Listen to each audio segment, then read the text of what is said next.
Later on, I'm going to go watch some visual effects tutorials on Kenan Profit's YouTube channel. Hi, this is Ali Arango of Little Guy CGI, and today I want to show you how to animate a cat creature head mesh. So let's get started. Okay, if this is your first time in Blender, I recommend you go to File, then select User Preferences, and then click on Input. Then I recommend you click Select with left click. Blender's default select is with right click, and this may confuse you if you're coming from Adobe programs or other 3D programs.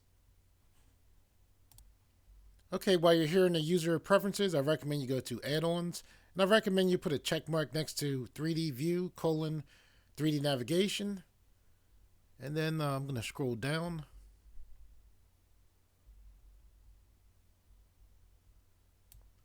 I recommend you also put a check mark next to Pie Menu, 3D Viewport Pie Menus.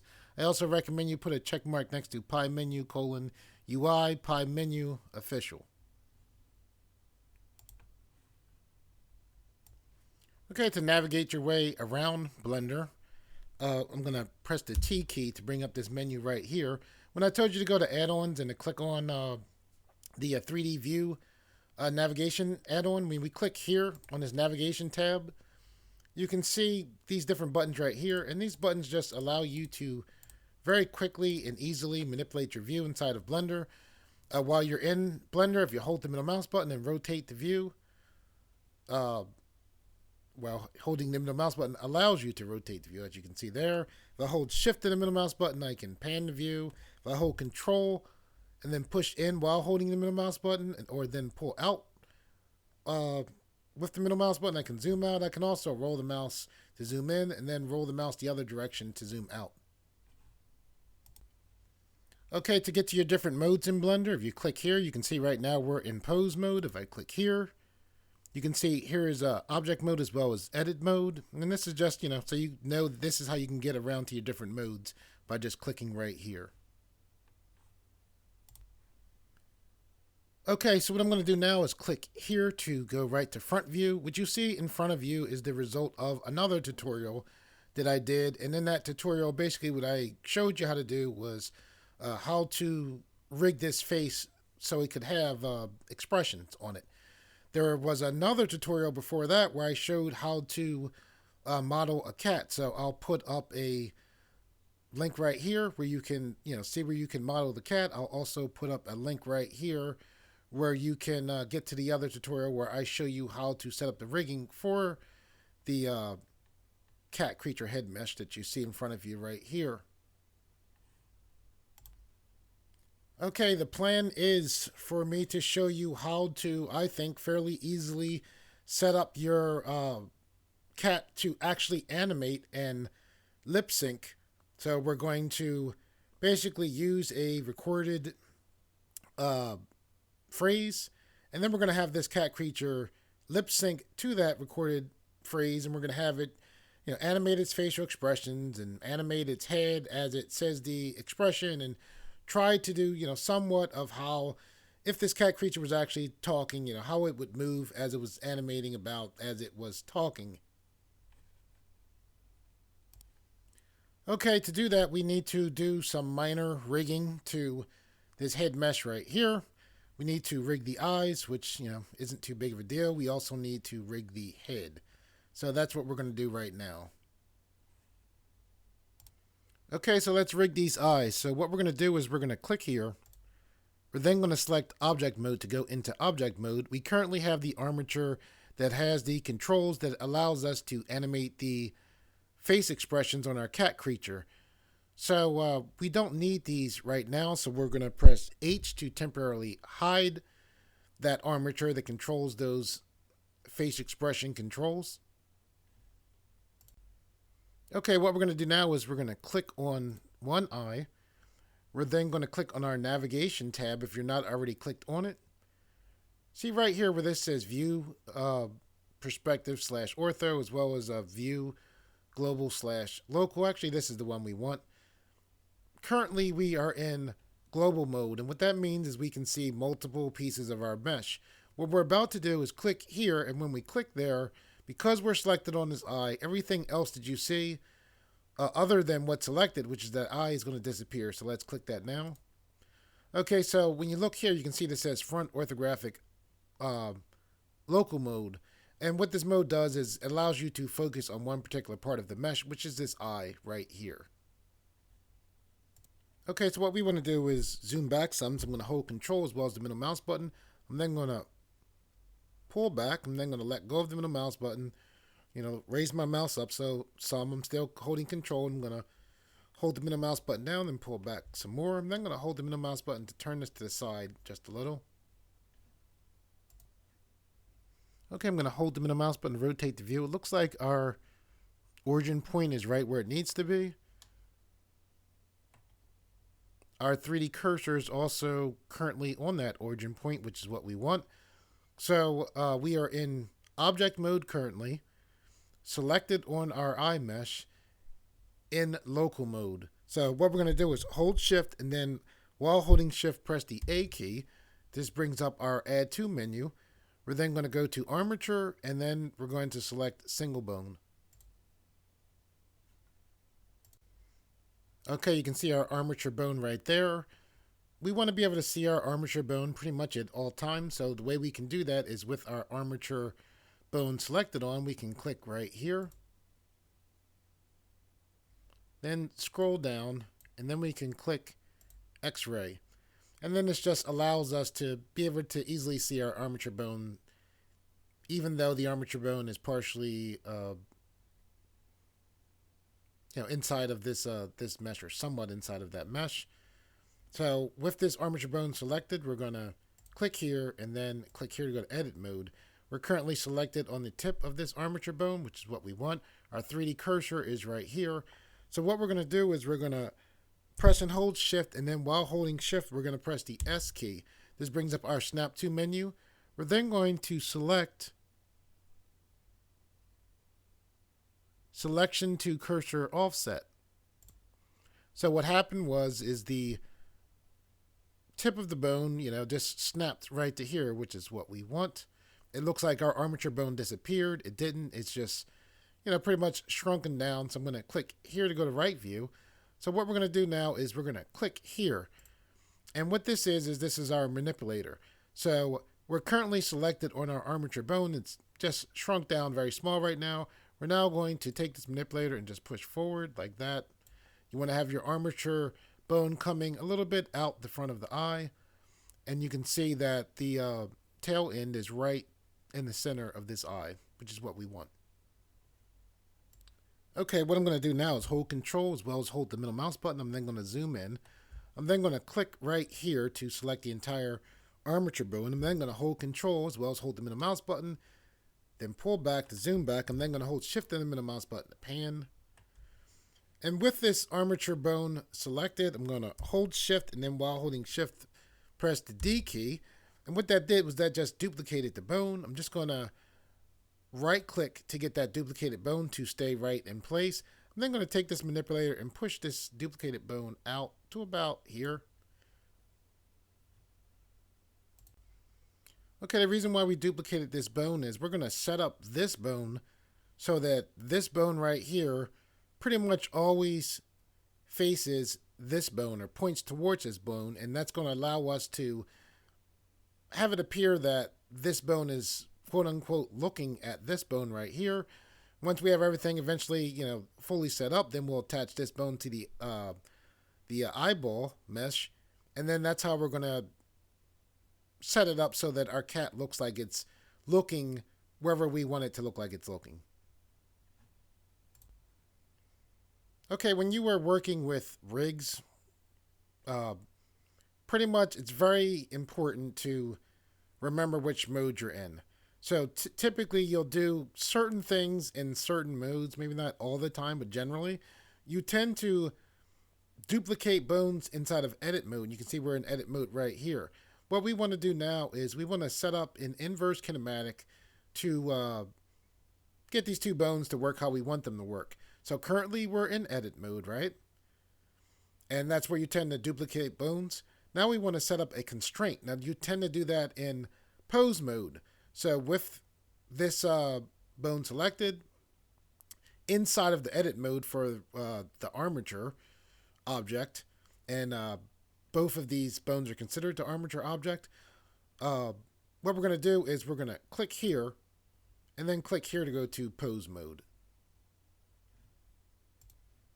Okay, here in pose mode, we have this bone selected. So we want to have this bone selected first. So it is, because it's the only bone currently selected. So with that done, we're going to hold shift. And then while holding shift, we're going to click this bone right here. Okay, now with both of those bones selected in that order, this bone selected first, then this bone selected second, we're going to hold down shift. And then while holding shift, we're going to press the I key. What that did was that brought up our Add IK menu, and then you're just going to select to active bone.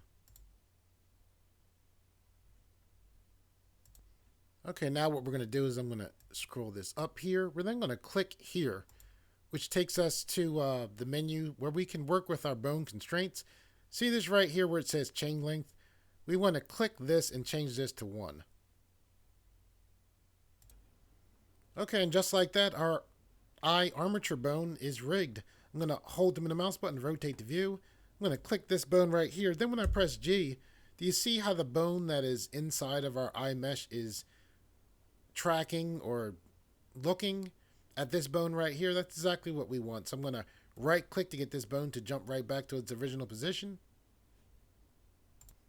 Okay, so now that we have this set up for this eye, what we can do is duplicate these bones and then move them to the other eye. So to do that, what we're going to do is we're going to click here to go to front view. We're then going to click here. This is going to bring us out of local mode. So when I click this button, you're going to see the rest of our mesh pieces appear again. So I just clicked it. There they go. Okay, so here in this view, you want this 3D cursor to be directly in the center of your cat creature head mesh. My 3D cursor is, however, let's say that yours isn't. So I'm going to right click to get the 3D cursor to jump here. So how do you get this 3D cursor to be exactly in the center of your cat creature mesh? You can press and hold shift, and then while holding shift, press C. And now you can see my 3D cursor jumped right to the center of our cat creature head mesh, and that's what we want. Okay, so with that done, I'm going to hold shift as well as the middle mouse button to pan the view. I am then going to click right here. This is Blender's pivot point options. When I clicked this, right here where my mouse is at, you can see these options here. Blender's default pivot point is the medium point. What we want to do is change the pivot point to the 3D cursor. So I'm then going to left click right here to do that. Okay, the reason why we set that pivot point to be the 3D cursor right here, as well as the reason why we wanted the 3D cursor to be exactly in the center, is we want to move these two bones exactly on the other side, to the eye right there. So I'm going to hold them in the mouse button to rotate the view. There we go. I'm going to hold shift and the middle mouse button to pan. Okay, I just turned to the side so you could actually, see what's going on from having a more 3D view. I'm going to hold shift and the middle mouse button to pan up. Now currently we're in pose mode, okay? And again, we have our 3D cursor set as the pivot point option, right? We set up constraints in pose mode. We want to duplicate these bones, so we're going to do that in edit mode. So here we're in pose mode, so you don't want to duplicate the bones here. You want to do that in edit mode, and you have to be in edit mode to do that. So we're going to click here. We're then going to select edit mode. So now you can see that we are in edit mode.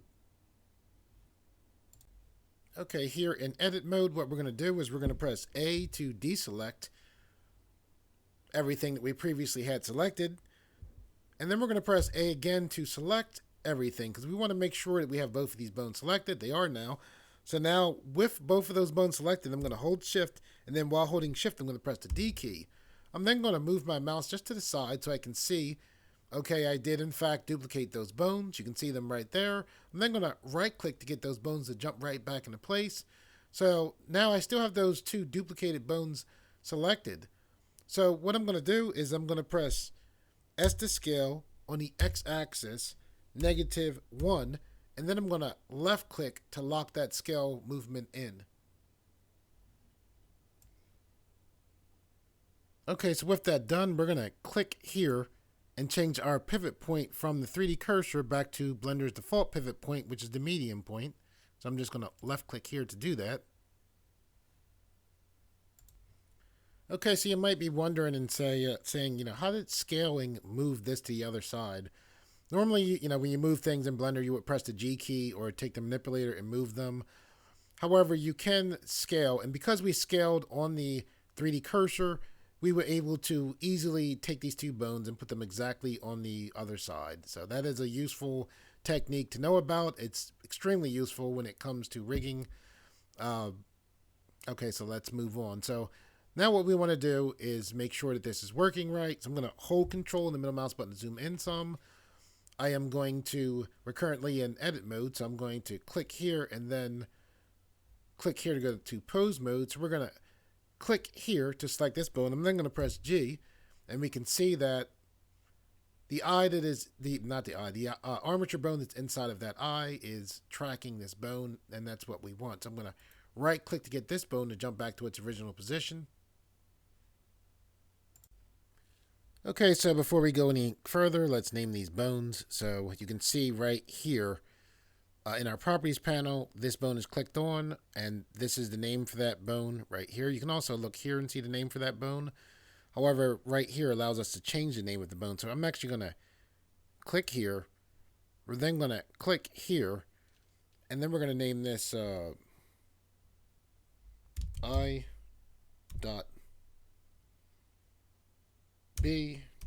and then press enter to lock that in for that bone right there. We're then going to click this bone right here. We're going to then click here. We're then going to name this I dot target dot L, and then press enter to lock that in. I'm going to click this bone right here.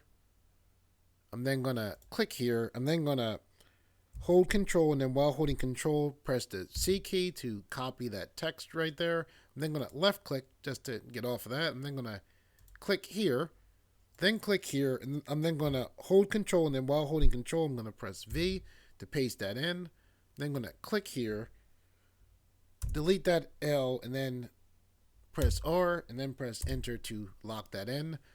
I'm then going to click here to pretty much do the same thing. Click here, hold control, and then while holding control, press C. I'm then going to click here, then click here, then click here, and then hold control, and then while holding control, press V. I'm then going to click here, then backspace, and then press R, and then press enter to lock that in. Okay, we still need to add some more to this rig. I'm going to hold control in the middle mouse button to zoom back some. I'm then going to press A to deselect. I'm then going to click here, then hold shift, and then while holding shift, I'm going to click here as well. Okay, the reason why we selected both of those bones is because when you snap to two objects in Blender, what Blender will do is it will put the 3D cursor in the middle of the two objects that you currently have selected on. So we want the 3D cursor right here, and by selecting both of these bones, we'll be able to place the 3D cursor right where we want. So with these bones selected, we're going to hold shift, and then while holding shift, we're going to press the S key, which brings up our snap to menu.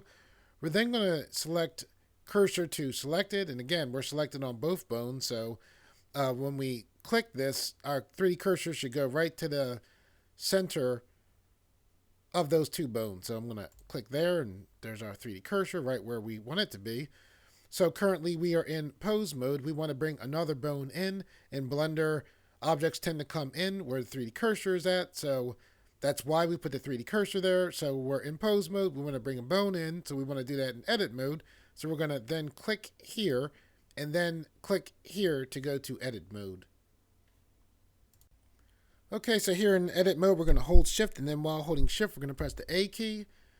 Now we have a new bone right here. I'm going to pull up with the manipulator to make that bone a little bit bigger. I'm then going to click here and then push this bone down some like that. And then with this bone selected, we're going to click here to name this bone, and we're going to name it I underscore target, and then press enter to lock that in. We don't need a .L or a .R for this bone because that bone is, one bone that is in the center of our mesh. Okay, if you've done an eye rigging tutorial from one of my videos, you might sit there and say, oh, look at that, we're done, we're ready to move on. Well, I've actually learned something recently new that's pretty cool, and this setup, it's almost done. And when it's done, this setup will allow us to control the direction of our eyes. However, we can put another bone in, and that bone will allow us to have our eyes look in one direction even as our head mesh moves around, and it's pretty useful. So I'm going to hold them in the mouse button. With this bone here selected, I'm going to press and hold shift, and then while holding shift, I'm going to press D to duplicate that bone. I'm then going to right click to get that bone to stay right in its original position. I'm then going to take the manipulator and then push this duplicated bone out some like that. Okay, with this bone selected, we're going to click here to change the name. I'm going to click here to go to the back of that name. I'm just going to backspace. Then we're going to name this I underscore, which is already there, anchor, and then press enter to, lock that name change in. Okay, I'm going to hold shift and the middle mouse button to pan. I'm going to hold the middle mouse button to rotate the view slightly. I'm going to hold control on the middle mouse button to zoom in some more. I'm then going to press A to deselect. I'm then going to click here. Trying to click that bone. I'm going to click here to temporarily take away the manipulator. I'm then going to click here, hold shift, and then while holding shift, click here. And then still while holding shift, I'm then going to click here. Okay, so I selected this bone, then this bone first, which is important, and then this bone last. The reason why the order is important is because we want this bone as well as this bone to be parented to this bone. So these bones needed to be selected first because they are going to be parented to this bone. So the parent needs to be selected last, which it was. So now with that done, we're going to hold control, and then while holding control, press the P key. This brings up our make parent menu. We're then going to select keep offset. And now you can see these dotted lines appear, and they're just showing us that now these bones are parented to this bone right here, which is what we want. Okay, I'm going to press A to deselect. Currently, we're in edit mode. To pose these bones, we need to be in pose mode. So I'm going to click here and then click pose mode. I'm then going to click here, then press G. And you can see that our bones are following our target bone, which is what we want. I'm then going to press A to deselect. I'm then going to click here to go back to edit mode.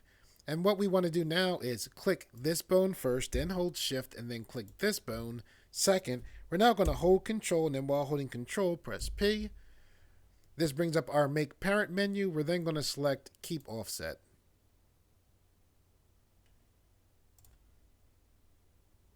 Okay, what I'm going to do now is press A to deselect. So we can click this bone here, right? I'm then going to click here to go back to pose mode so we can pose. So I can press G. And then you can see that our bones, follow this target bone just like they normally would. Later on, when we put bones in his head, which is going to be, very soon, we're going to do that. You'll see that this bone allows us to move our head mesh by controlling the bone that this mesh is eventually going to be attached to. This bone, as the head moves, this bone is going to allow us to have our eyes look in one particular direction, which is very useful. it's nice because it doesn't get in the way of this. We still have, all the control that we want with this. This just gives us more options as far as controlling our eyes. Okay, now what we need to do is we need to have our eye actually connect, our eye mesh, I should say, connect to this bone, right? So this is what we're going to do. When I first started rigging, uh, the typical way I would rig is I would click the mesh, and then I would click the armature. When I say the armature, I mean the armature object. So even though there's multiple armature bones, these armature bones are considered one armature object, right? And rigging was very easy because, you would just, click this mesh, click the armature bone, which represented all of them. And typically I would do automatic weighting.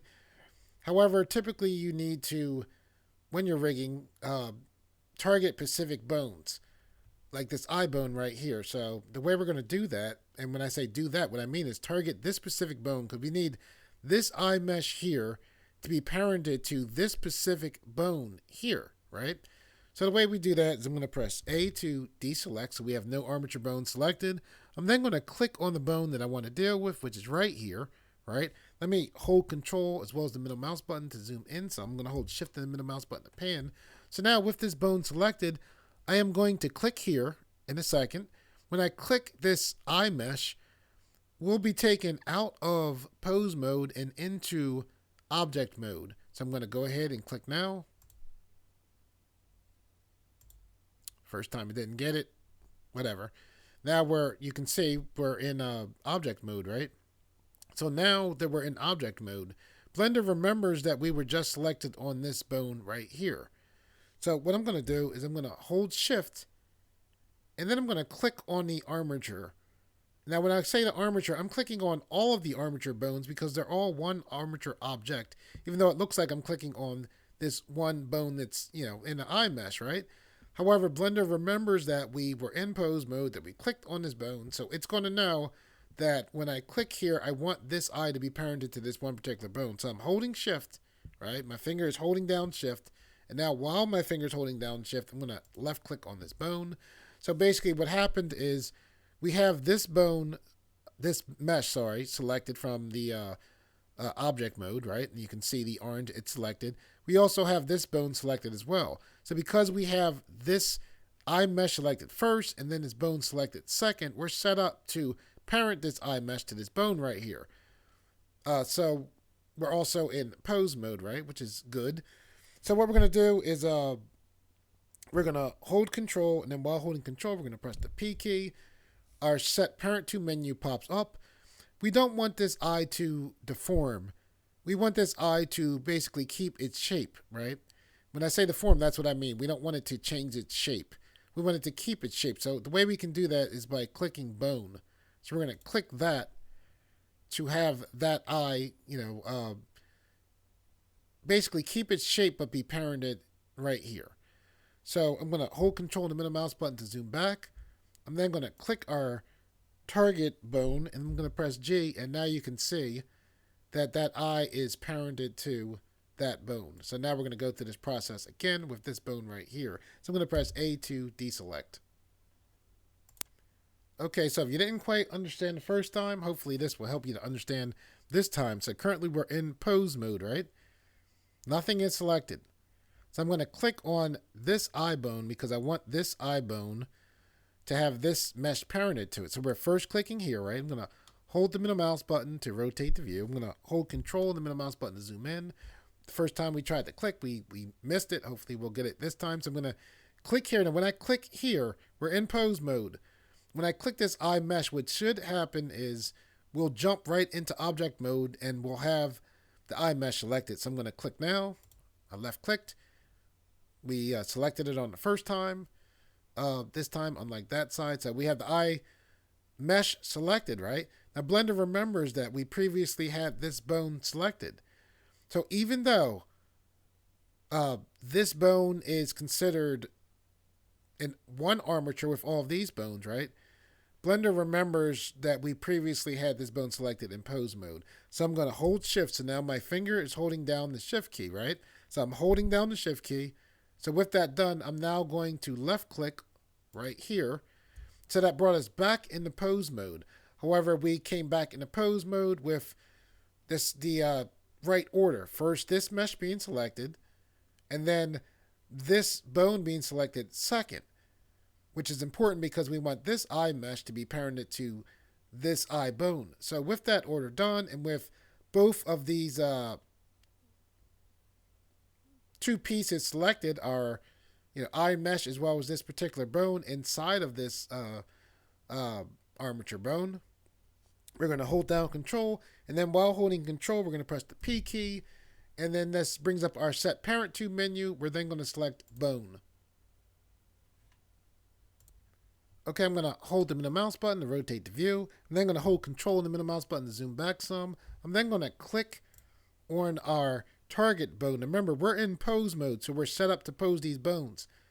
If you were in edit mode, which I used to do all the time, and you go to move, hey, it's not moving. It's because you're not in pose mode. You need to be in pose mode to pose the bones. So now I have this target bone selected. So now I'm going to press G, and look at that. You can see that our eyes are, moving like they should. Very cool. So I'm going to right click to get this bone to jump back to its original position. Okay, so now we need to put bones in the neck as well as the head. So we're going to click here and then click here to go to object mode. I'm then going to click here. I'm going to hold the middle mouse button to rotate the view. Just taking a look. I'm going to press and hold shift, and then while holding shift, I'm going to press the S key. I'm then going to select cursor to selected. Okay, in Blender, objects tend to come in where the 3D cursor is at. That's why we put the 3D cursor there. Let's click here to go to front view. Hold the middle mouse button to rotate the view. Okay. Let's click right here for now on this armature bone. Then let's press H to hide that armature that, contains the armature bones that we set up just now for controlling our eyes. Now we'll click to go back to front view again. Okay, what we're going to do now is hold shift, and then while holding shift, we're going to press the A key. This brings up our add to menu. We're then going to select armature and then select single bone. Okay, we want to be able to see our armature bone, so we're going to click X-ray. You can see this is the menu we're clicked on right here. Okay, now with this clicked, we can see that entire bone. So we're currently in object mode. We want to modify this armature bone, so we're going to then click here and then click here to go to edit mode. Okay, so now here in edit mode, we're going to click here. We're then going to click here and then push this down like that. Okay, what we're going to do now is click here to go to right view. We're then going to click this bone. You know what, we'll click here, we'll push this down some. Push that forward some like that, we'll click here. Pull this back some like that. Okay, now we're going to click here. We're then going to press W. And then we're going to, when we press W, that brought up our specials menu. We're then going to select subdivide. So now you can see this bone is split into two bones, which is what we want. I'm going to click here just to move this manipulator out of the way. I'm clicking here. Then I'm going to click here. Then I'm going to bring this down like this. Okay, I'm now going to click here to go back to front view. I'm then going to click here. I'm then going to click the options button right here. See this where it says X-axis mirror? I'm going to click this. And then with this part of the bone selected here, I'm going to hold shift, and then while holding shift, I'm going to press E. And then I'm going to press X and then pull to the side like that. Then I'm going to left click to lock that in. When I pressed Shift E, that Shift E extruded. However, it extruded this bone out, but because I pressed Shift E instead of just E, Also, because we had this check mark in this x-axis mirror, we extruded a bone going this way as well as that way at the same time. Okay, now I'm going to hold the middle mouse button to rotate the view. I'm going to take the manipulator and pull, the tip of those bones back like that, holding the middle mouse button just to rotate the view so I can have a better view of seeing what's going on. I'm going to pull this back a little bit further, hold the middle mouse button, rotate the view. I'm now going to press just E and then Z to extrude up like this. I'm then going to left click to lock that in. Okay, and these are going to be our ear bones. So I'm holding the middle mouse button just to get a, perspective, better view perspective. So I'm going to pull to the side like this. Click here, pull this to the side some more. Push that down some like that. Okay, I'm going to hold the middle mouse button to rotate the view. I'm going to click here, pull this back some like that, maybe push this down some, not maybe, actually pushing that down some like that. Okay, so we need these bones right here. These bones right here really aren't necessary. I put these bones out like this, it was easy to set up like this. However, we don't need these bones, so what we can do is I'm going to click here to turn that x-axis mirror off. I'm then going to click here, hold shift and then click here. I'm then going to press X to bring up our delete menu. I'm then going to select delete bones to delete those bones. Okay, if you're wondering why I turned off that x-axis mirror, sometimes when I delete bones with this on, it causes issues. So I'm going to turn this back on. I want to move this to just a little bit more towards the center of the ears. Push in and up, something like that. Okay, now I'm going to press A to deselect. Okay, now I'm going to click here and turn this back off. I'm going to hold the middle mouse button and take a look. Everything looks decent to me.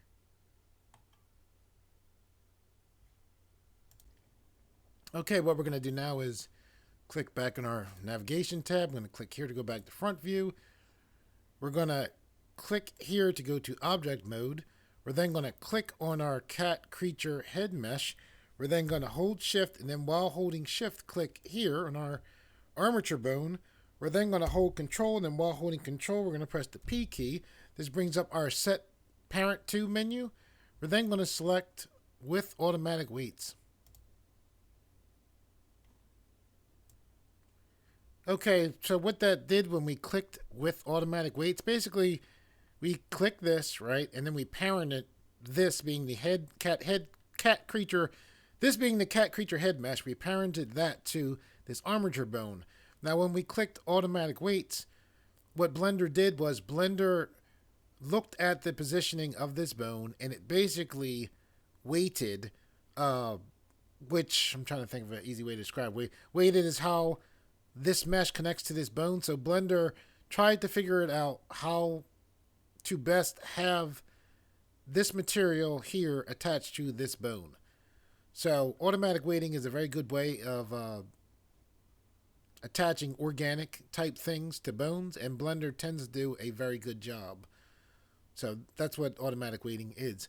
So now we've got to test this out to see, how it actually went as far as attaching this mesh to this armature bone. And when I say armature bone, I mean, I guess I should say armature. This armature is made up of multiple bones, okay? Okay, so here we are in object mode. We want to pose this armature bone. So where do we go for that? Yes, we go to pose mode. So what we're going to do is first click on the armature bone, right? Because if we were clicked on the cat head mesh and tried to go here, most likely the pose mode wouldn't pop up. We need to be clicked on a bone. So with this armature clicked on, I'm going to then click here and then go to pose mode. So now I'm going to hold the middle mouse button to rotate the view. So now we're going to click here. We're going to press R to rotate on the X-axis to see how this is moving and there's issues. The teeth are coming out. And you got this stuff back there. You know, the eyes aren't parented yet, so they're fine how they are. Press R to rotate on the x-axis. Then I'm going to press R to rotate on the z-axis. And the z's not too... but don't be concerned. This is fairly easy to deal with. So with this bone selected, I'm going to hold Alt, and then while holding Alt, I'm going to press R. What that did was that just reset the position of that bone right there. Okay, I'm going to click here and see how this ended up. I'm going to press R to rotate on the x-axis. Okay. Holding the middle mouse button. That's not too, a little bit weirdness right there. But not all that bad. That's interesting. Okay. So I'm going to click here, hold Alt, and then while holding Alt, press R. Then I'm going to click here, hold Alt, and then while holding Alt, press R to reset the position of that bone as well, as far as rotation. Okay, so the first thing we need to deal with, I'm going to click here, press R to rotate on the x-axis. See how the teeth come out like that? So let's deal with that first. Okay, the teeth are actually pretty easy to deal with. So what we're going to do is we're going to click on our head mesh. We're then going to click here. So here's our different shape keys, right? So we're going to scroll up. We're then going to click right here. So we're selected on our mouth open shape key. So now what we're going to do is click here. So when we clicked on our armature, we were taken back into pose mode. So we want to be selected on this particular bone right here, like we just said, inside of pose mode. Okay, now what we're going to do is click onto our cat creature head mesh. When we do this, we should be taken back into object mode. So I'm going to click now, and you can see we're back in object mode. So now what we're going to do is hold Control, and then while holding Control, press the Tab key. This brought us into weight paint mode. However, we're going to now click here, and then click here to go to edit mode. When we came into edit mode, because we had this shape key selected, the mouth open, our cat creature head mesh, basically has this shape key activated, which is nice because we want to get to our teeth. Okay, so now we're going to hold the middle mouse button, rotate the view. I'm going to hold Control on the middle mouse button, zoom in. I'm going to hold Shift on the middle mouse button to pan. I'm going to hold Control on the middle mouse button to zoom in some more. We're then going to click here to go to Face Select. Okay, so what we want to do now is select our teeth and our fangs. So I'm going to click here, hold Shift and click here. This is, obviously in the way. So what we can do is click, see where it says View Global/Local. We can click this. This will take us into local mode. I'm going to hold Control in the middle mouse button. So in local mode, we just see our mesh. We don't see the other, things that aren't our mesh. So this works out well. So I am going to hold Shift and then click these faces here. And what I am doing is I am just trying to get a piece of the face, because now what we should be able to do is hold Control, and then while holding Control, press L to select all of the rest of our mesh. So when you have a piece of a mesh that is quote unquote separated from the other mesh, when you press Control L, you grab the rest of that mesh. Okay, so now I'm going to hold Control as well as the middle mouse button to zoom back. I'm going to hold Shift and the middle mouse button to pan up. Now I'm going to hold Control and the middle mouse button to zoom in. I'm going to hold Shift and the middle mouse button to pan up. Hold Control and the middle mouse button to zoom in again. We're going to do the same thing. We're going to hold Shift. Maybe not the same thing. We're going to hold Shift. We're holding Shift because we don't want to lose the selection that is currently out of our view, which is the other teeth. So I'm just, selecting a face on these teeth. we already have the gum there. So now we should be able to hold control, and then while holding control, press the L key. Okay, so with that done, what we're going to do is hold control as well as hold the middle mouse button, then pull back. I'm still holding control, letting go of the middle mouse. Now I'm pulling back again. I'm going to hold shift and the middle mouse button to pan, to view. Okay, so with that geometry selected, what we want to do now is click here to open up our face groups. This is the head mesh. We didn't name it yet. That's why it says bone.001. However, this should be the correct bone. So what we want to do is we want this to not be deformable for the most part. So what we're going to do is take this weight all the way up to 1. So it says 1.000. I always think of that as 1,000, but just think of this as being, we want this part of the mesh being applied to this bone 100%. So what we're going to do is click Assign. Okay, so now with that done, what we're going to do is click here, then click here to go to object mode. Or then, see, we're in local mode right now, so we're going to click here to come out of local mode.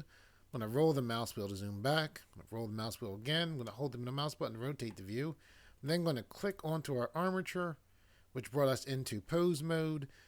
So we just worked with the teeth. So what we want to do is move this bone to see if the teeth, stay in position. So I'm going to press R to rotate on the X-axis. It appears, let's see right there.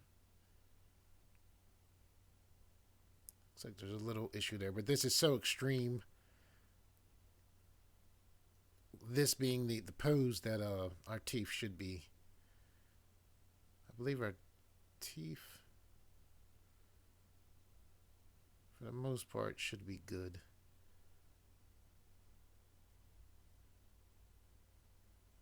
I'm going to right click to get that bone to jump right back into place. I'm going to click on our head mesh again. I'm going to click here, come back to edit mode.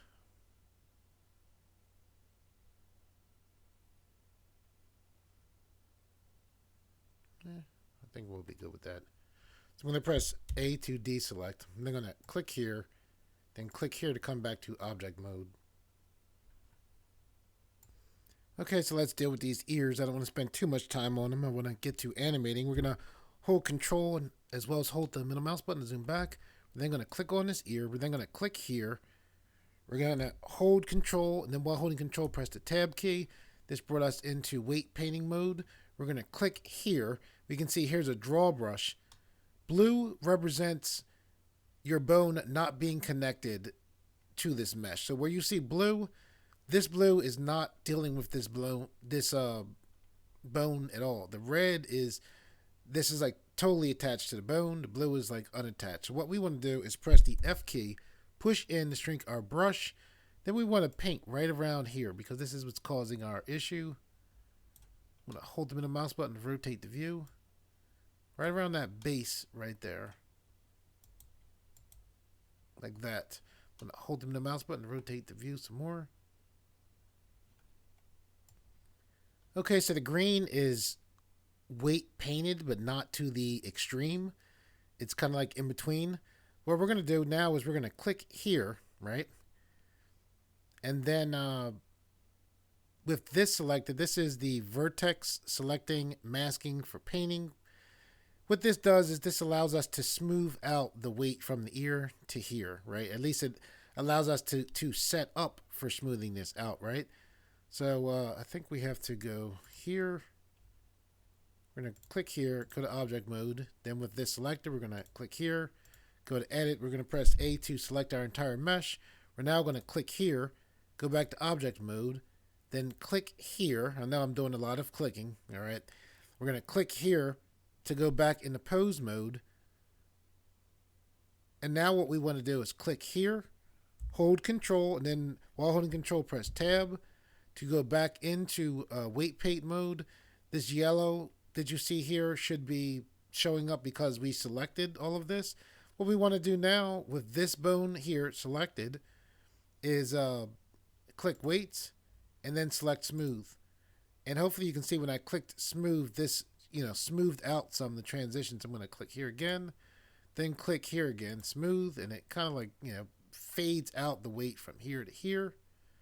So with that done, we're going to click here, then go to object mode. We're going to click here to go back to pose mode. Now we're going to press R to rotate on the X axis. This looks good. It looks like our weight is our weight issues with this bone here are resolved, which is what we wanted. Okay, so now we have to go through the same thing on the other ear. So what we're going to do is actually, let's click here. Let's name this.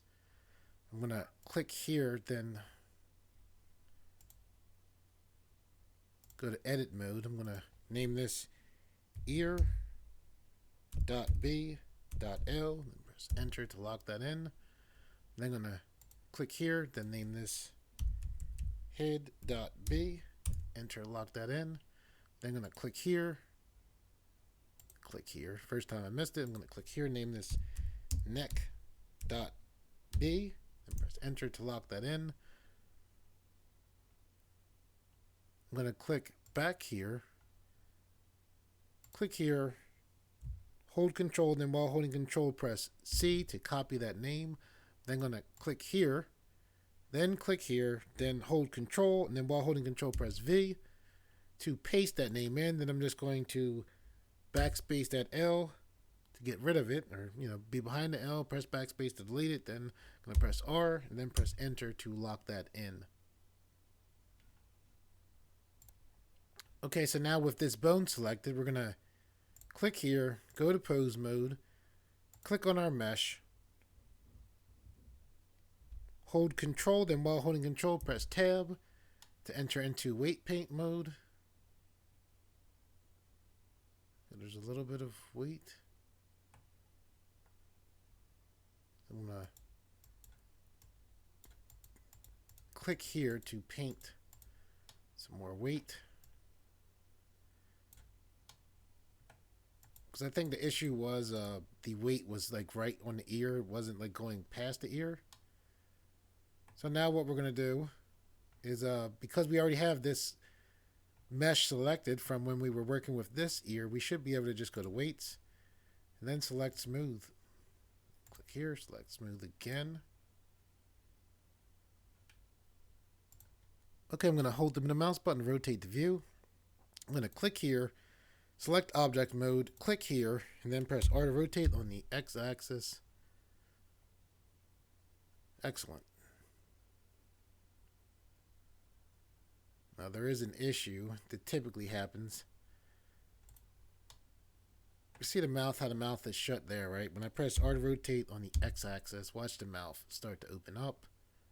It's probably the same thing that's causing the teeth to, kind of push there, and we'll deal with that now. Okay, typically what happens when you do weight painting, at least when I do it, is the neck here, because Blender does a good job with automatic weight painting. However, it tends to have right here, this transition, there tends to be vertices attached to the neck here. So when you bend the head back, the mouth tends to open up. So I'm going to click here to go to the navigation tab, and then I'm going to click right to go to right view. Okay, I guess I shouldn't have said minor rigging. Anyway, this should hopefully be over soon. So what we're going to do is we're going to click here. We're then going to click here, hold control, and then while holding control, press tab. You see this right here? So this bone right here is connected a little bit to there. Okay, when I say a little bit to here, let me hold them in the mouse button so you can see. It's a gradation of weight from here to here, but this gradation, which is represented by this green, is enough to basically, when we click this bone and move the head back, to have that affect the mouth. So how do we deal with that? We click here to go to right view. We're in right orthographic view, which is good. That's where we want to be. We're then going to click here and then click here to go into edit mode. Okay, right now we have this, the cat with the mouth open. Obviously we don't want that, so let's go up here.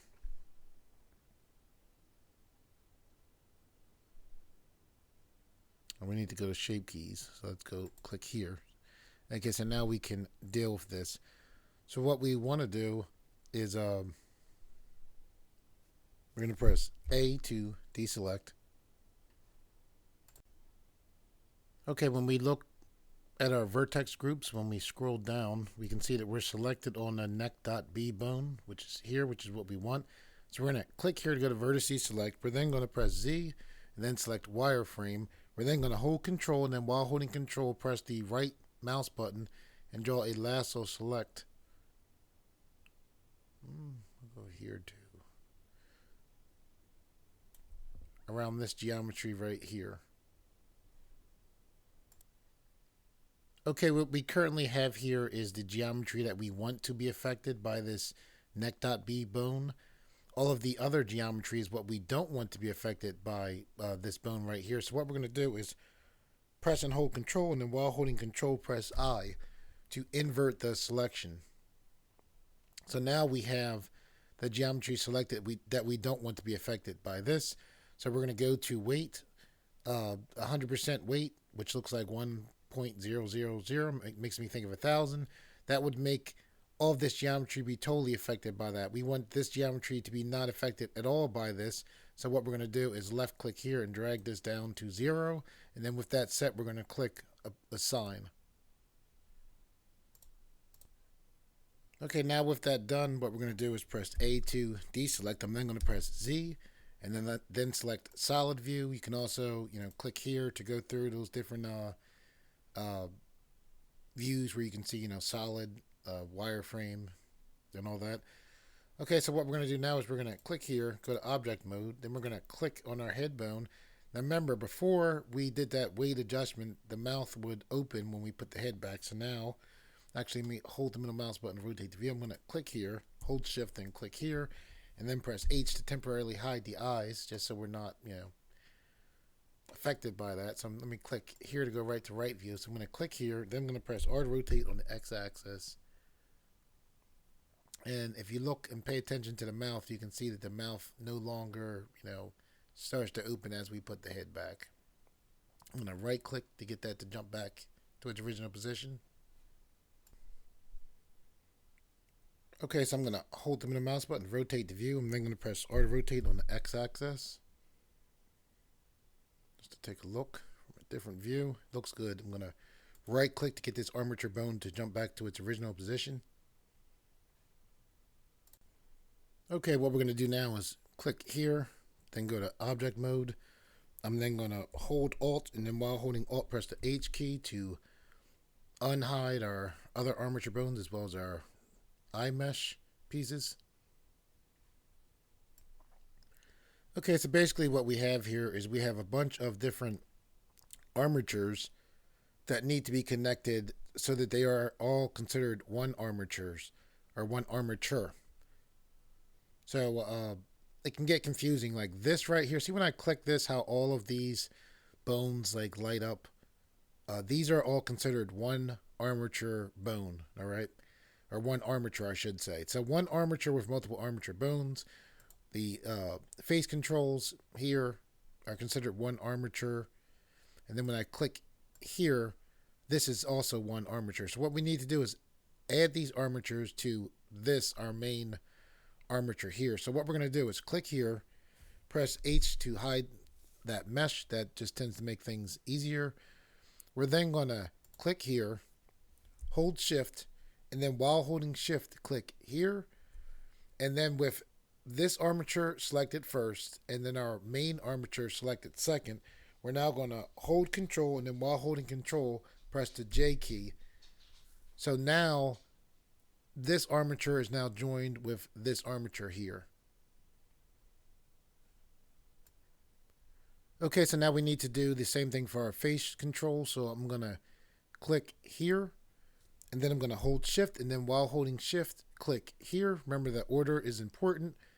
First, you want to select what you want to be, you want to select what you want to be parented to your main thing that you want to be parented to, which is in this case is this armature. So we selected this first and then this second. So with that done, we're going to hold control, and then while holding control, we're going to press the J key. And then now this armature is now one with this armature. So now when I press A to deselect and then I click any of these armature bones, you can see that all of these armature bones light up because they're now all considered one armature, and that's what we wanted. Okay, now that we have that done, now we need to set up some parenting. So we're going to click here and then click here to go to the edit mode for this armature bone. We're then going to press A to deselect. So we have our eyes here. See these dotted lines? You can tell by the dotted lines like what is parented to what. So these two armature bones are connected to this armature bone. This armature bone is connected to this armature bone right here. Okay, the way we want to think about what needs to be parented is how things are going to move. The reason why this is our main, I'm calling it our main armature bones, is because this is what we're going to use to control the actual head. So for the most part, not for every armature bone, but for the most part, when this moves, we want most of these other armature bones to move along with this. Okay, so we have our eyes here. We want the eyes to move along with this, right? So we're going to click here, hold shift, and then while holding shift, click here. So we have those two armature bones selected first. Now this last, we're going to continue to hold shift, and then left click here, and then with this bone selected first, then this selected second, and then this selected last. Now we're going to press and hold control, and then while holding control, press the P key. This brings up our make parent menu. Then we're going to select keep offset. Okay, you can see these dotted lines now showing that these eye armature bones are now connected to our main head armature bone right there. So I'm going to press A to deselect now. Okay, we want our eye anchor to be connected not to the head bone because we want, we want when the head moves for this eye anchor to allow us to have the eyes looking in a particular direction. So what we're going to do is click here on our eye anchor bone. We're then going to hold shift. Then while holding shift, we're going to click here. We're then going to hold control, and then while holding control, press the P key. This brings up our make parent menu. We're then going to choose keep offset.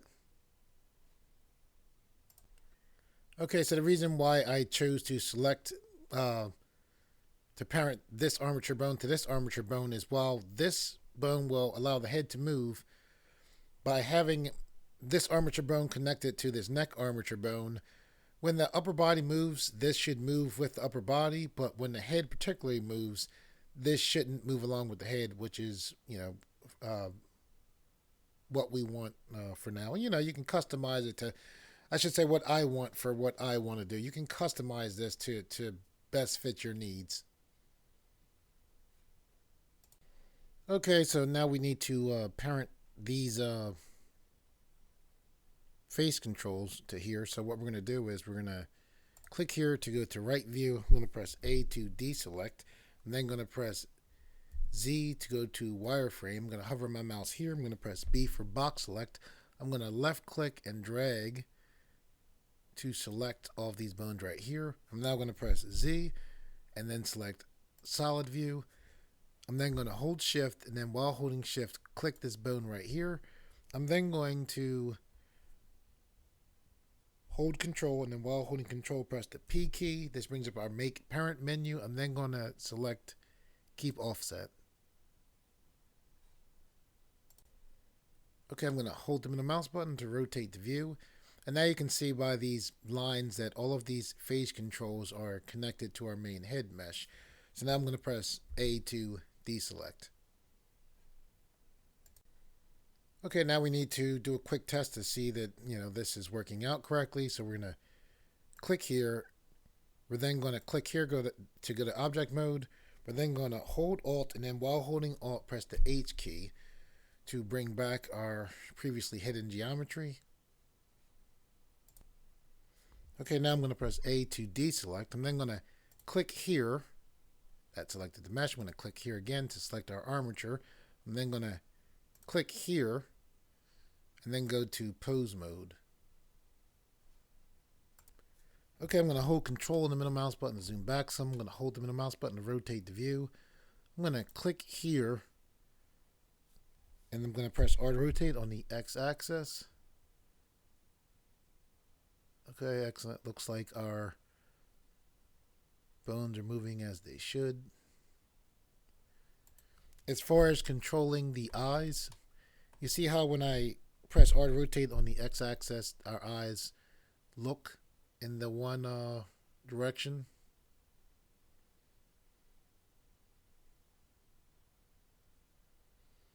What we can do, if you want your eyes to basically look to move with the head, is you can select this bone, then select here, and press R to rotate on the X-axis, and now your eyes will pretty much follow along. The main reason why I set this up the way it was so that we can click here and press R to rotate twice, and then when we move the head, the bone is blocking the view a little bit, but you can see that our cat's eyes are focused where that anchor bone is at. So I'm gonna right click to get out of here. We want to click our main eye target, press G. You can see like that looks correct. We'll click this. Let's press G. Okay, good. Looks like our facial controls are working, so it looks like everything is good. Click this one more time. Press R to rotate on the Z axis. Yeah, looks good. Right click to get that to jump right back into its original position. It's amazing the things that you learn while you're doing tutorials. I'm sitting here looking at this now, and I am thinking that this bone is unnecessary. I thought I had a reason for having this here in the past, but I'm thinking it's unnecessary. So I'm going to click here and then go to edit mode. I'm then going to press A to deselect. I'm then going to click this bone right here. I'm then going to press X to bring up our delete menu, and then I'm going to select delete bones.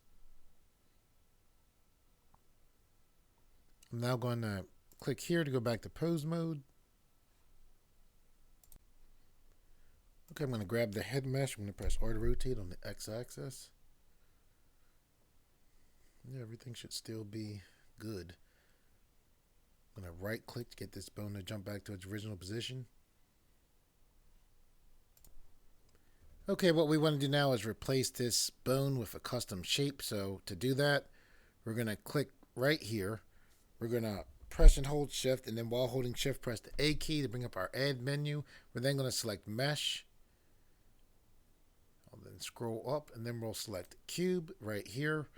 We're going to click here to change the name to CS, standing for custom shape head, and then press enter to lock that in. Okay, so currently we're selected on this layer. We're going to click right here to go back to this layer. These things right here are basically showing you layers in Blender.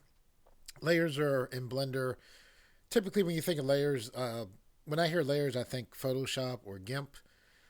They're kind of more of a way of organizing things in Blender than they are how you would kind of think of things as far as Photoshop or GIMP. But anyway, selected back on this layer, what we want to do is click here to select our head armature bone.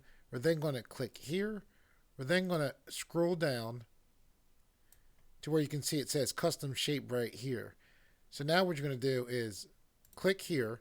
Because we're clicked on the head, Blender knows that we want to replace the head bone with the custom shape. We can see here's our custom shape that we named CS head right here.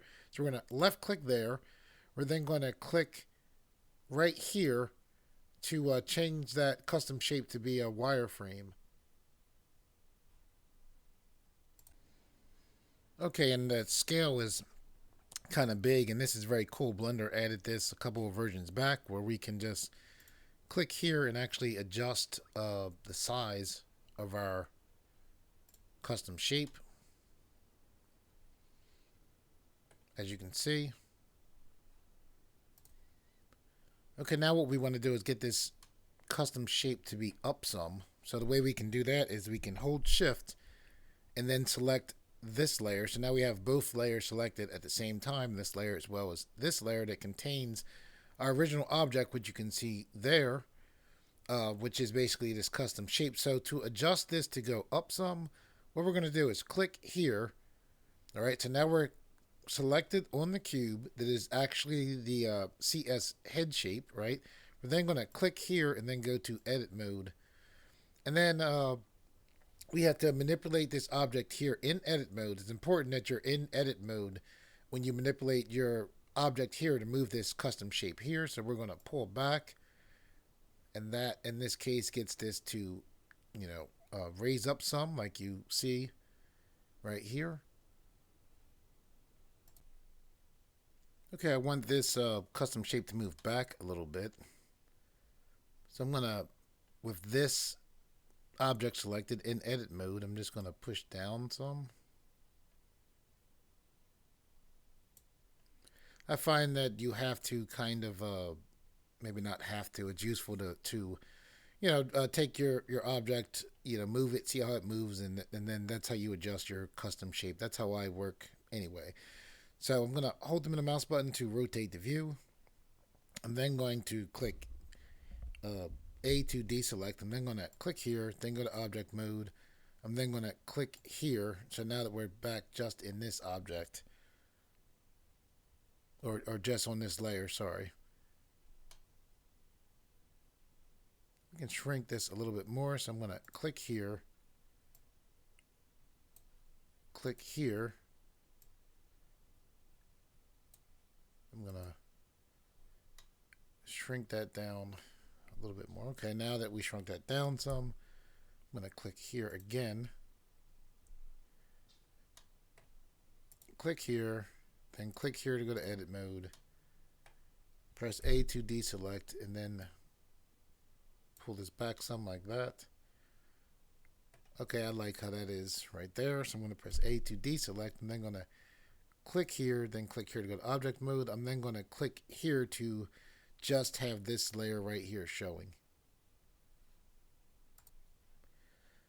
Okay, so we might as well make a quick custom shape for this eyepiece right here. So we're going to click this layer right here again. Okay, so we're going to press H to hide that. We're then going to hold shift, and then while holding shift, press the A key to bring up our add to menu. We're then going to go to curve. We're then going to select circle. I'm going to hold shift to the middle mouse button to pan. I'm going to hold the middle mouse button to rotate the view. I'm then going to click here and then click here to go to edit mode. Okay, we're not rotating this because, we're not concerned with how the rotation of this object is here. We're concerned about how the custom shape looks. So what we're going to do is press S to scale on the X axis like this. I'm going to left click to lock that in. Click here, hold shift, and click here. I'm then going to press. I tried to scale it up. Just holding the middle mouse button. I'm going to push this in some. I'll grab here and here. There we go. That's what I wanted. I'm going to click here, then click here. Pull that down some, like that. Click here, then here. Press S to scale on the X axis, something like that. I'll then press A to deselect.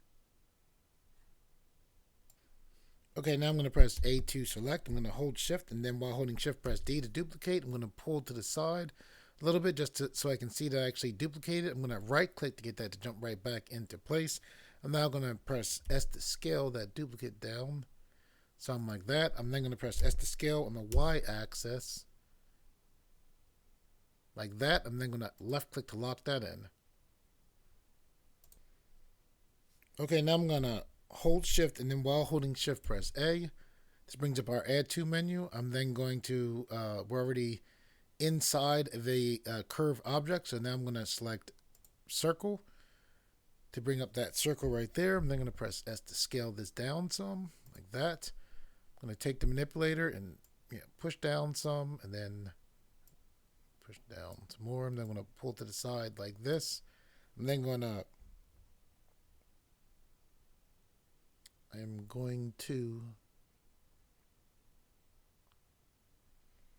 hold shift, and then while holding shift, I'm going to press the D key to duplicate. I'll pull to the side just to make sure that I know that I did duplicate. I'm then going to right click to get that to jump right back into place. Okay, what I'm going to do now is click here and change Blender's pivot point from the medium point, which is Blender's default pivot point, to the 3D cursor. I'm doing this so that I can put the duplicate on the exact opposite side of where it's at. So I have the duplicate selected. I'm then going to press S to scale on the x-axis, -1, and then left click to lock that scale movement in. I'm then going to click here and then change the pivot point from the 3D cursor back to the medium point. I'm then going to press A to deselect. Okay, what I'm going to do now is click here and then go to object mode. Our object is currently named Bezier Circle. I'm going to click here. I'm going to name this CS, capital I-Y-E-A-R-G-E-T for eye target. I'm then going to press enter to lock that in, to lock that name in. Okay, to use this as a custom mesh, we need to, or a custom mesh shape, I should say, we need to change this curve to a mesh. That's easy to do. We're going to click object with the curve selected, which it is. So we're going to click object. We're then going to go up to here. See where it says convert to. So we're then going to select where it says mesh from curve. So we want to turn this curve into a mesh. So we're selecting mesh from curve. Our name still stays the same. However, if I click here and then click here, now you can see we have vertices now. Instead of before, you could see like the basic shapes that are common to curve shapes. So now with that done, we're going to click here and then click here to come back to object mode. Okay, what we're going to do now is we're going to click here to go back to this layer. I'm going to hold the middle mouse button to rotate the view. I'm going to hold shift and middle mouse button to pan the view. I'm going to hold the middle mouse button to rotate the view again. I'm going to click right here to select our eye target bone so that Blender knows this is what we want replaced with the custom shape. I'm then going to click right here. Okay, so what we're going to do now is scroll down to custom shape. We're then going to click here. Then we're going to select CS eye target, which is what we named our custom shape that we want for our eye target.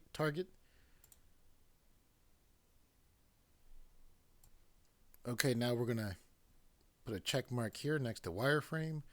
We're then going to scale down some, like that. Okay, let's make this a little bit smaller.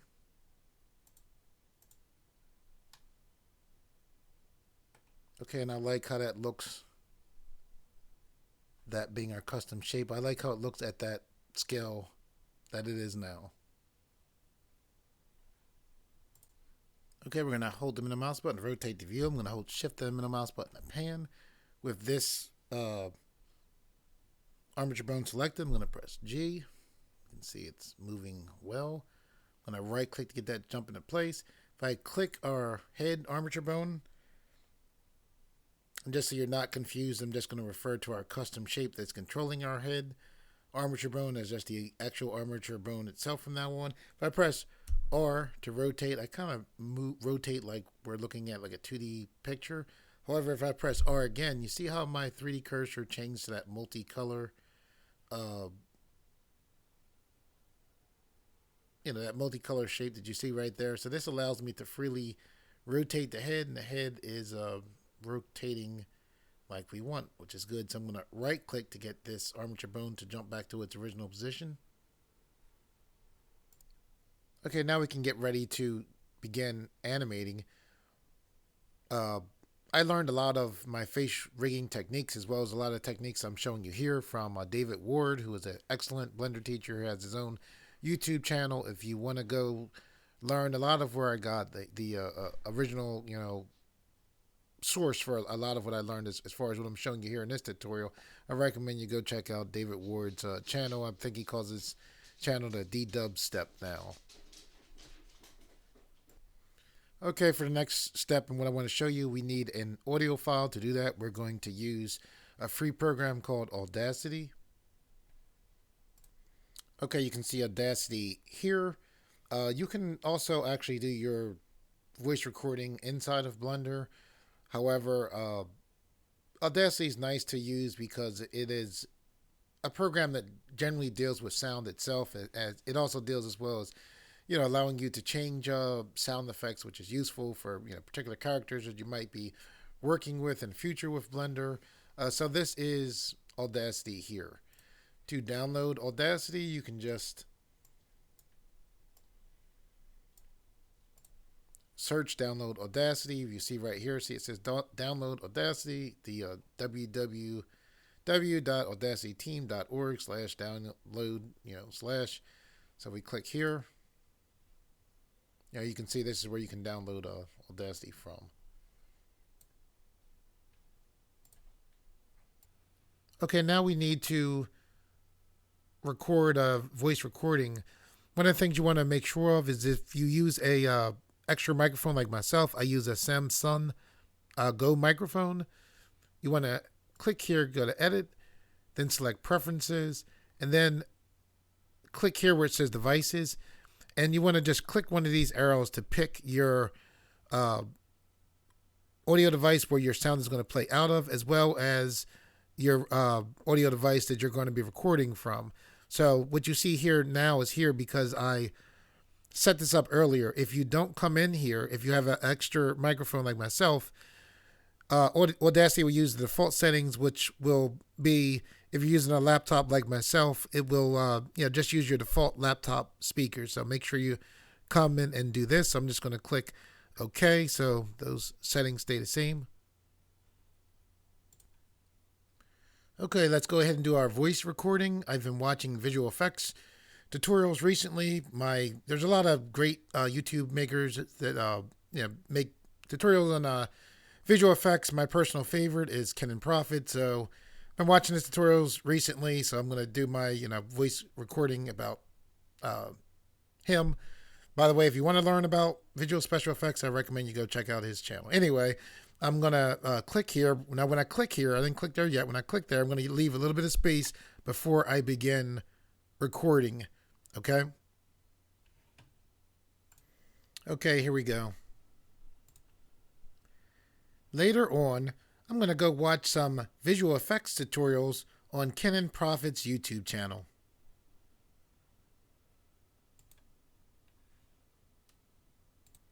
Okay, let's hit play to see how this turned out. Later on, I'm going to go watch some visual effects tutorials on Ken and Profit's YouTube channel.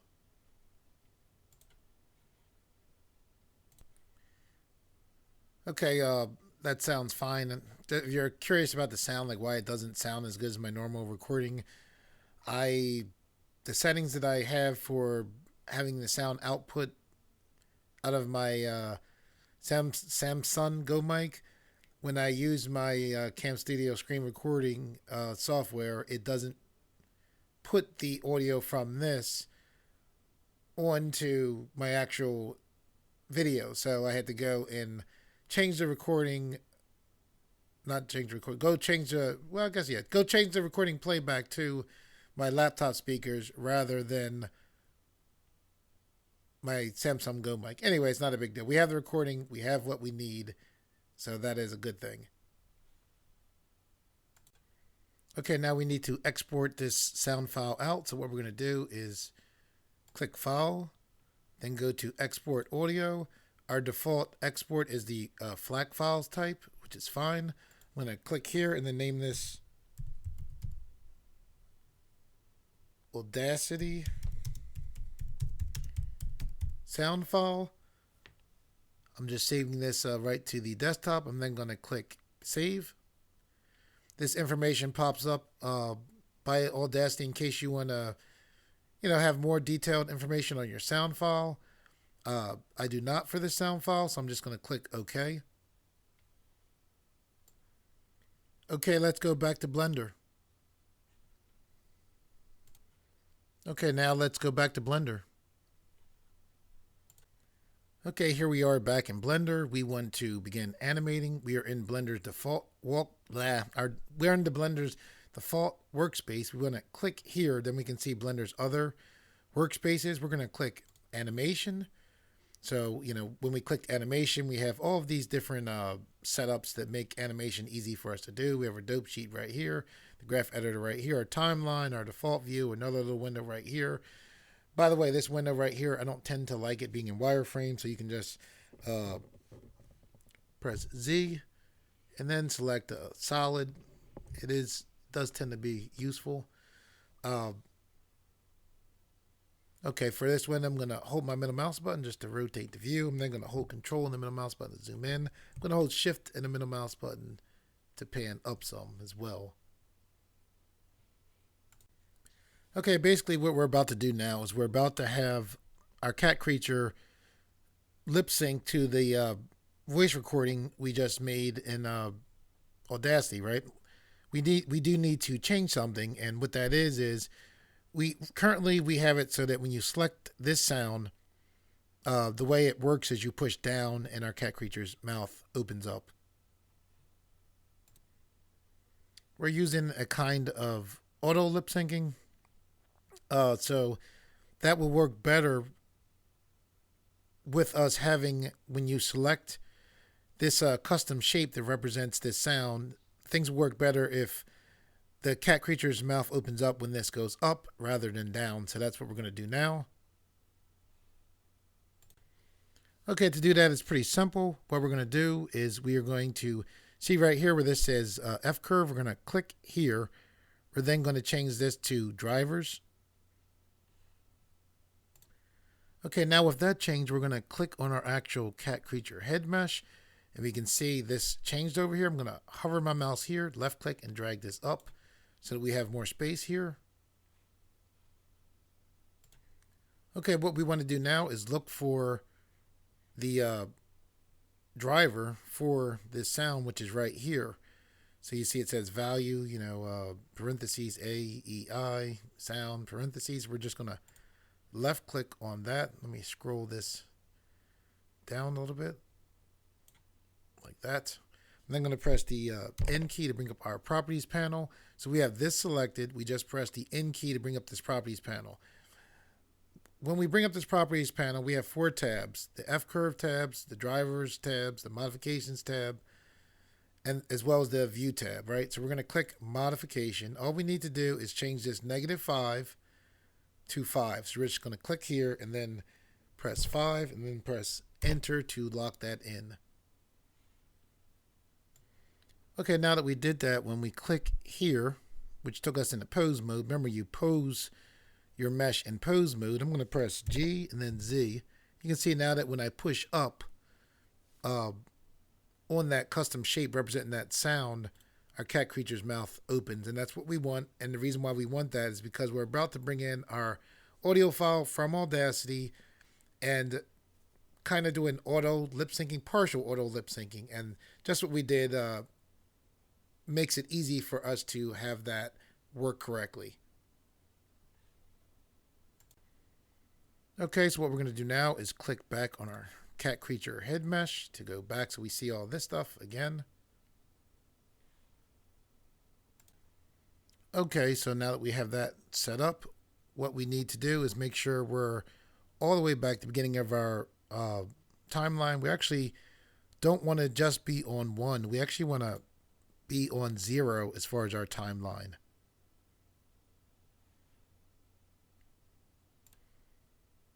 Okay, so I'm going to click here as well, so we're on 0. So now what I'm going to do is click right here, and then with my mouse hovered over our 3D viewport, I'm going to press I to enter in a keyframe. I'm then going to select location. Okay, the reason why we're using this particular sound shape as opposed to these other sound shapes is because this particular sound shape will make our character's mouth open fairly wide. Think of putting your hand inside of a puppet, like some kind of cloth puppet. You would use your thumb and your fingers to basically control the movement of the character's mouth as far as the puppet that you had your hand in. So if the character was supposed to speak loud, most likely you would be speaking with your voice. If you had the character speak loud, you would open up your hand wide to make it look like the puppet's, mouth's was opening up wide. If you were having the character speak lower, you're probably going to have your hand, as far as your thumb and your fingers not move and open the mouth up as wide. That's kind of what's going on with the sound file that we're about to bring in, as it works with this particular sound shape. So I just wanted you to know why we were using this sound shape as opposed to these other ones. Okay, what we're going to do now is, in Blender, we can do all kinds of stuff with our windows that are very cool. One of the things we can do is make a new space for a new window by clicking these areas that kind of look like triangles. They look kind of like a triangle to me with stripes going through it. So I'm going to left click here and drag up to make a new window right here. Okay, a little bit later on we'll change this window right here. For now, what we're going to do is hover our mouse right here, left click and drag down. We're then going to click here. We can see these panels relate to our keyframe that we put in. We put in one keyframe. Remember, we did that for frame 0, right? So what we're going to do now is we want to get rid of our X location as well as our Z location. So I'm going to click here. I'm then going to press delete on my keyboard. I'm then going to click here and then press delete on my keyboard again, so that only our Y location is left. Okay, now what we want to do is where we see it says drivers right here, we want to click here and change this to fcurve. Okay, with that done, we're going to click here. We're then going to make sure our Y location fcurve is selected. We're then going to go to key. We're then going to go to bake sound to fcurves. We're going to click here. I'm then going to click desktop. I'm then going to select my Audacity sound file by clicking here. I'm then going to click bake sound to fcurves. Okay, what I'm going to do now is hover my mouse here. I'm going to left click and drag this out to the side. So I'm going to hover here, then press the N key to take away that properties panel. I'm then going to hold control as well as hold the middle mouse button to zoom in some. I'm going to click here, then press H to temporarily hide that custom shape. I'm then going to click back on our head mesh.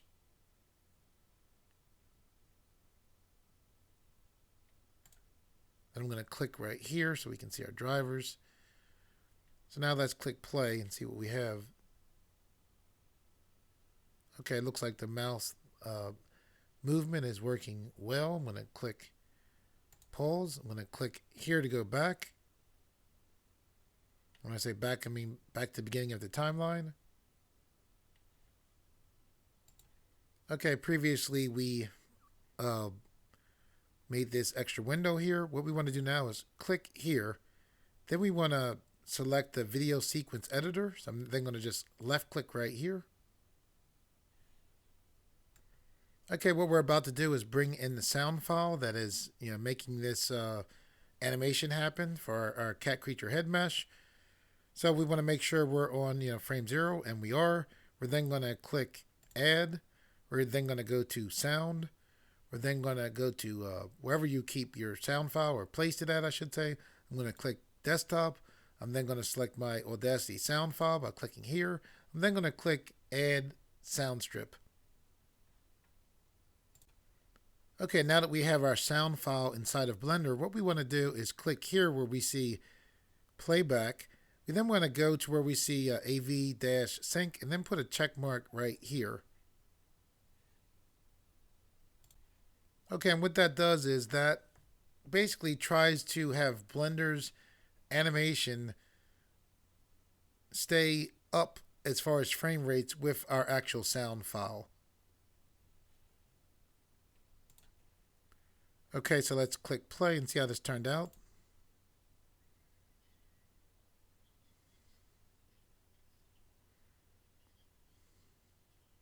Excellent. So I'm going to click pause. I'm then going to click here to get our timeline to go right back to the beginning. When I say our timeline, I mean our timeline indicator. Go back right back to the beginning, which you can see right here. Okay, so what we have now is we have the basics for lip sync animation. We still need more work to be done, but a lot of the work has actually been done. Uh, it used to take me about half an hour to an hour to do a second of lip syncing. Now I did a 45 seconds, a 45-second animation with lip sync the other day. It probably took me about an hour. So just put that in your head. I'm telling you that it took me a half an hour to an hour to do 1 second. So if it took me, let's say it took me an hour to do 1 second of lip sync, that would be 45 hours. And then a couple days ago, I did 45 seconds in about an hour using this as well as some of the other techniques that I'm about to show you. So very cool, very useful. I like this technique a lot. Okay, now with me saying that, just to be clear, you're going to get your best lip sync animation by manually going in, by clicking playback, clicking audio scrubbing, and literally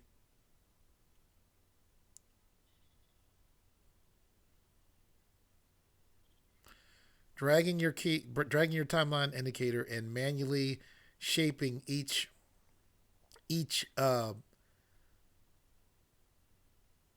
shape of your character's head mesh to go along with the sound. However, if you need to get a job done quickly, it can if you need it to look well, but if it's acceptable for the job to be where it looks well, maybe not perfect but well, this technique is excellent.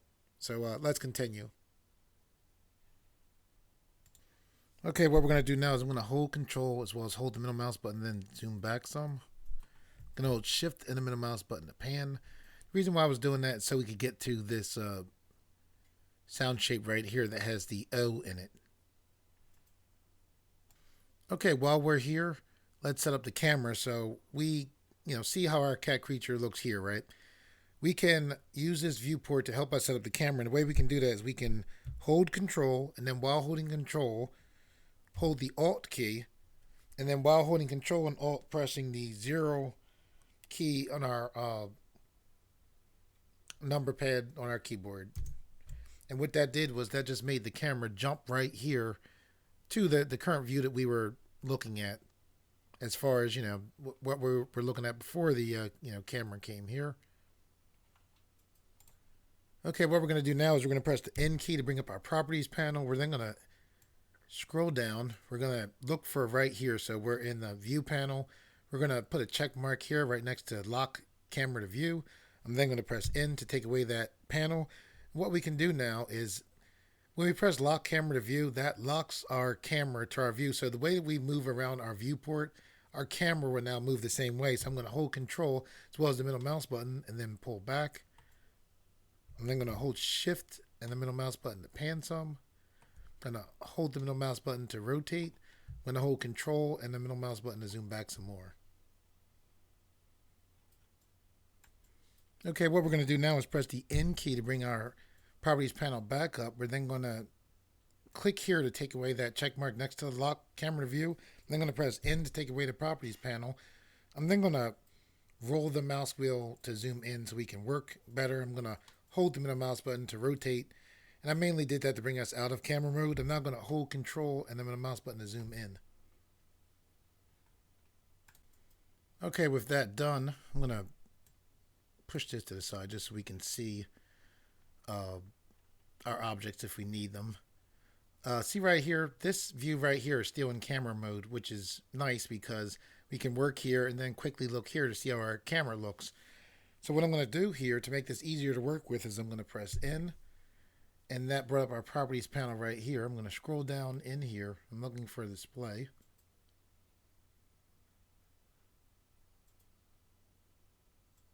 So here's display here. See right here it says only render. I'm going to click this. Now I'm going to press N to take away that properties panel. Okay, and by doing that, now we can just glance here and see, what our camera basically sees. Okay, what we're going to do now is we're going to hold control in the middle mouse button, zoom back again. We're going to look again to this O shape. We're going to click this right now. And what we're going to do is we already have our A shape automatically, pretty much in. What we're going to do now is we're going to set up this O shape for when we hear the mainly like ooh, or wah, like you see written here. So let's go do that. I'm going to click here to move the timeline indicator back to the beginning of the timeline. Okay, I've realized from watching one of the playbacks of one of the sections of this tutorial that it's very hard to hear when this sound file plays. I'm going to go here. See this button right here?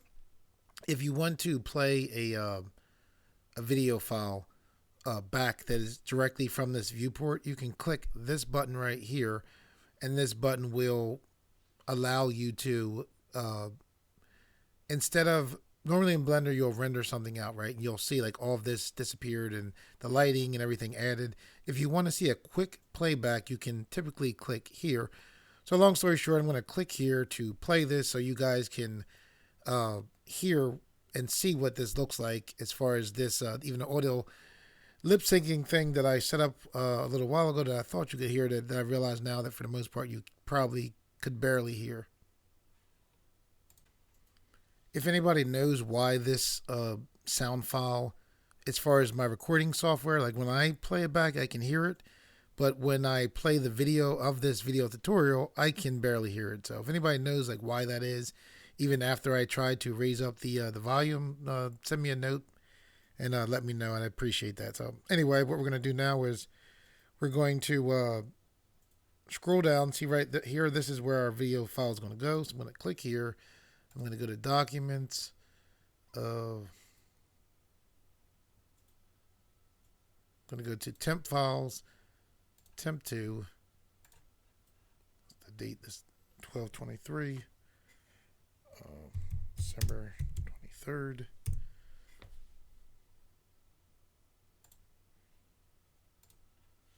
I'm going to put this as test movie. Press enter to lock that in, and click here. Test for sound. And then going to click accept. And basically what I did there was now this movie that renders out should go right to that file. Currently it's set up for PNGs. I'm going to click here to change this to H.264, which is what I like. I'm going to set the encoding. I'm going to change it from AVI to MPEG-4. I'm then going to scroll down more. Here's the audio codecs, which is currently none. I'm going to click here and then change this to MP3. Okay, now with that done, I'm going to scroll up. Currently, this is set so that the image editor will, long story short, it's set so that the movie will show up in what you see here of Blender. I don't want that, so I'm going to click here. I'm going to change this to new window. Now I'm going to click here, and this is going to let us render out a quick, test of this, and the sound and everything should play. So here we go. I'm going to click that. There we can see it playing there. You can see the frame rate in that box right there.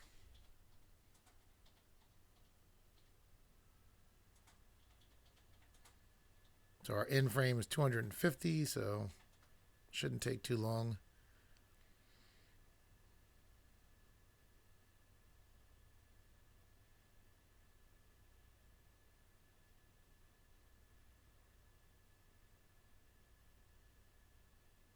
Okay, so now it's done.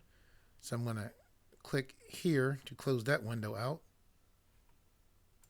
Okay, I like the VLC media player. However, because we just rendered that out, we can actually use Blender's media player, and we can just click where it says rendered here, and then we'll just click here for play rendered animation.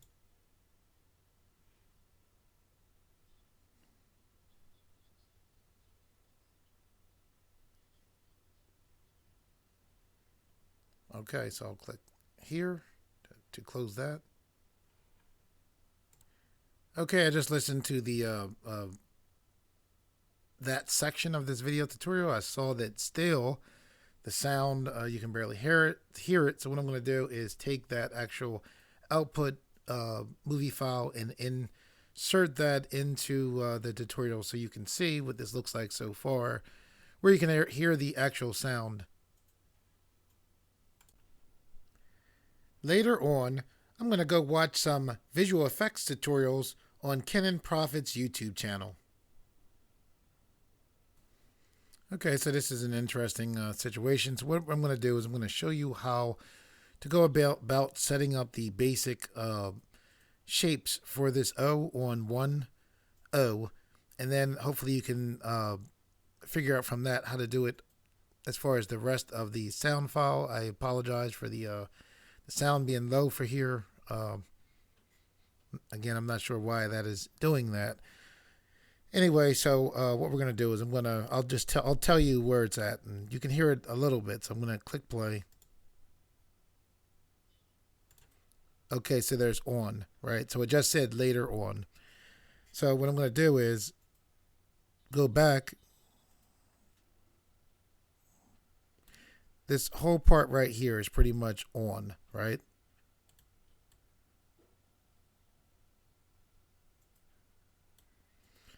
So I realize you probably can't hear that. However, this is where that O, the on kind of comes here. So what we're going to do is go back to here. Okay, so this should be around the beginning of the O sound. So what I'm going to do is I'm going to press the M key. And what that did was that put this little triangular shape right here. And what this is a marker. Okay, markers in Blender have multiple uses. One of those uses is just to make it easy for you to see where something starts at, like a sound shape. So I'm going to, thought I could double click it, but I believe I can go marker, rename marker. Okay, we can press Control M for that. So I'm just going to click rename marker, and I'm going to put O_1, and then click OK, and I just changed the name to that so I know this is the first O sound, right? So what I'm going to do is with this selected here,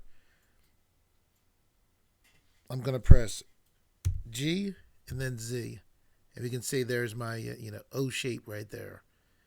So let me right click to get this to jump back to its original position. I'm going to hold the right mouse button, move back a little bit. So right here is where the on starts. So it's a little right here pretty much, right? So the first thing I'm going to do is I am going to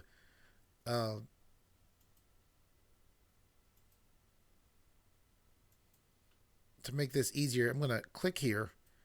And what this does is this allows you to just press I to insert a keyframe rather than pressing I and then having to select what you want to happen. So I'm going to select location, rotation, which looks like lock, rot. So now you can see that right here. So now every time I press I, Blender will put a location rotation keyframe in for whatever I have selected. So I'm going to press I here, right? So basically what I have is I put I inserted a keyframe in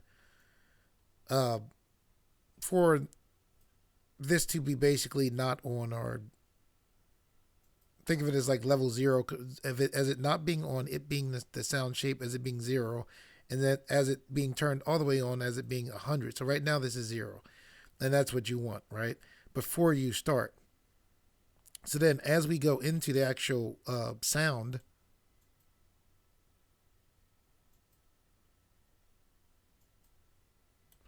so right here is pretty much that O.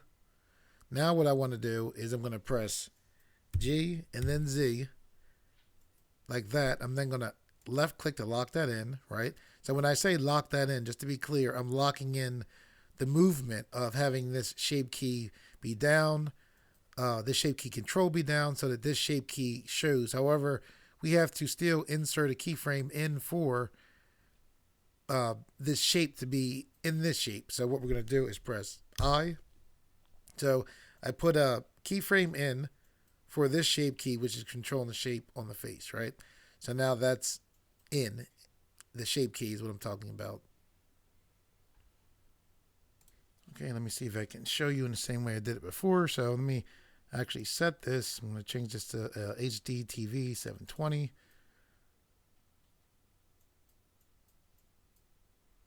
I record my video tutorials at 25 frames a second, so I'm going to change this to 25. This frame here happens at 60, so I'll let it go past a little bit to 70. For now, temporarily, I'll change this to 70 for end. I'll take this back to the beginning. I will scroll down to here. I'll change this to test for sound 2.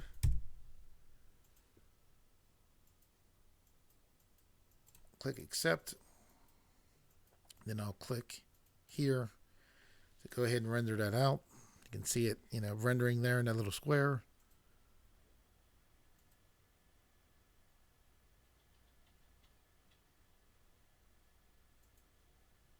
Okay. Okay, so when we look here, we can see we have 3 keyframes that make up the animation of us making the oh shit sound, right? So while hovering over here, I'm going to press the home key. What that does is that just zooms in on our shape keys. I'm going to pull to the side here some.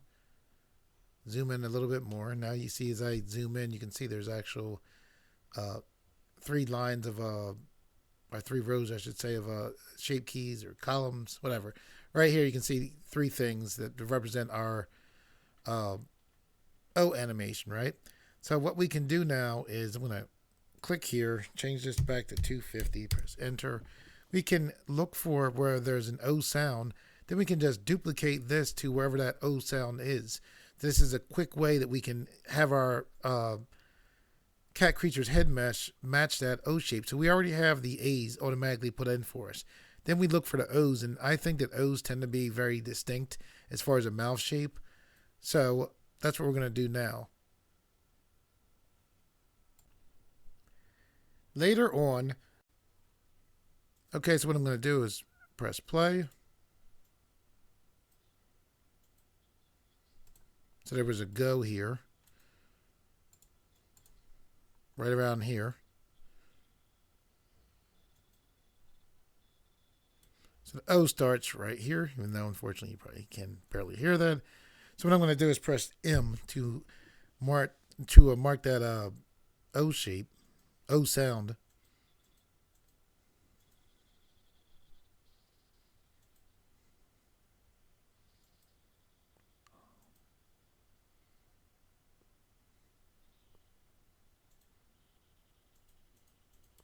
So there's a oo sound right here because it says visual.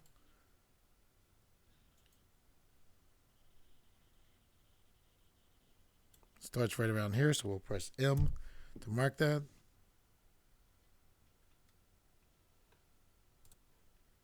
Okay, the reason why I'm pressing M is just a shortcut. Don't think that the sound M. I'm not pressing M for that. I'm pressing M because M is a shortcut key to put a marker in, okay? So we have, this for the oo and visual here, so let's go on. So there's tutorial or Orioles.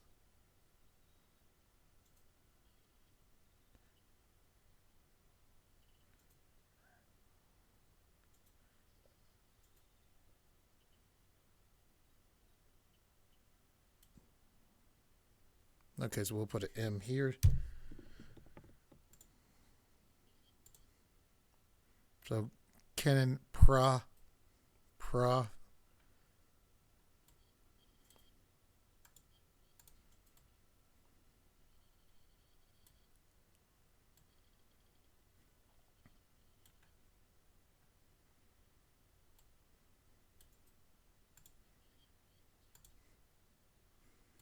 Okay, so in Kenan's name, his last name, Prophet, it's not a oo sound, so we're going to go, I'm thinking O, but that's not really, we kind of want the O and oo and W that makes your mouth go that particular shape. However, we are going to say his YouTube channel, so that U and tube, we're definitely going to want to have an O shape there, so. So YouTube is right around here. Yeah, this is definitely O here. So we're going to press M. The tube is around here. So there's another one right there. Press M again. And again, that M is just a shortcut to put a marker in, not to make the M sound. And if somebody out there said, why is he saying that? Why is he think something weird of us? He has to say that. I'm saying that because if I was watching this myself, I might be saying, oh, he's saying oh and put the M to put the M sound in. So I'm just trying to be clear. Okay, so now that we have these markers here, what we can do is I'm going to right click. And what we can do is I can have these keyframes selected. I'm going to hold shift, and then while holding shift, press the D key. I'm going to duplicate and then just line up these keyframes close to the timeline indicator. Then left click. So now we have this animation right here, right? And when I say animation, I mean the O shape animation. Okay, now we can use our markers to move our keyframes that are the keyframes that have our cat head mesh go through its O-shape animation. We can just move these to where we need them to be. So I'm going to hold them in a mouse button. We're not going to concern ourselves with the timeline indicator right now. The main thing we need is for this being these three keyframes to when I say three, I mean I'm referring to like what you see right here. We need them to be in the general area of our marker. So I'm going to hold shift and press D. And I'm just looking at this and lining these up with that. So now I'm going to pan a little bit. Now I'm going to hold shift and press D. I did the same thing right here. Okay, now we just have one more marker. So we're going to, with these keyframes selected, we're going to hold shift and press D. We'll pull this to the side. I'm going to left click just because I don't want my mouse going off the side. Sometimes issues happen with my screen capture software, so I'm going to hold them in the mouse button to pan. And now these are, we don't need to duplicate these to move these, so now we can just press G to put them in place, and then I just left click to lock them in place. Okay, what I'm going to do now is we're going to go back and do some fine tuning. So I'm going to hold them in the mouse button. I'm going to press A to deselect. We'll come back to the beginning and we'll scrub. And I'm going to listen and try to explain to you as I go along what's going on. So I right click here so the timeline indicator goes here. So here's our first group of sounds. So it says on. I think it looks very good. It says on. The time is good. Let's go to the next one. This one says go. That's why we put these in here. However, the go is right here, right? So all of these keyframes out here, it's this animation is that we have this O, which is copied from here, is too long. So we need to shrink this down because the O ends right here, which this is on frame 81. Okay, so what we're going to do is we're going to, let me scrub again.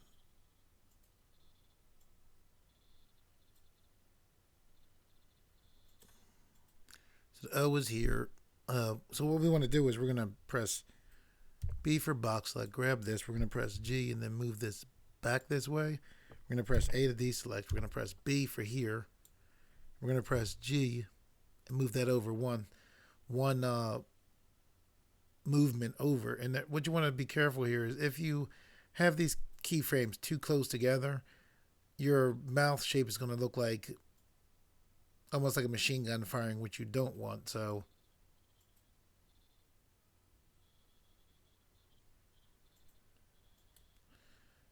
you really don't want to have these keyframes be closer than this if possible, because you don't want you want the mouth shape to match the sound, but you don't want it to be so fast that it doesn't look like something organic. So let's continue on.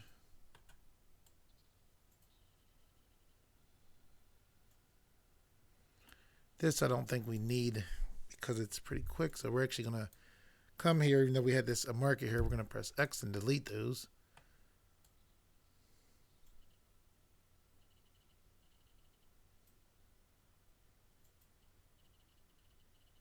Okay, so this we're going to press A, then A to deselect. We're going to press B.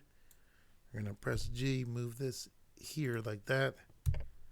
We're going to press B, grab these, press G, move them like that. I think we'll be good with that. I'm going to press A, it said tutorials. Hold the middle mouse button to pan the view.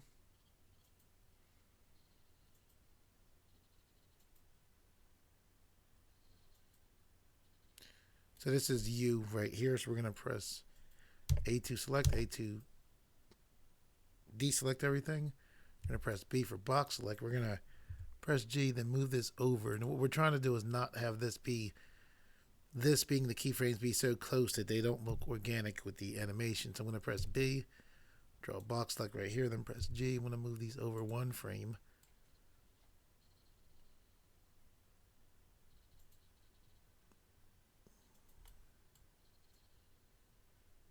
So it says U right here, so we'll push it one more. Press G. I'm going to press B. Move this over one more. Press G again.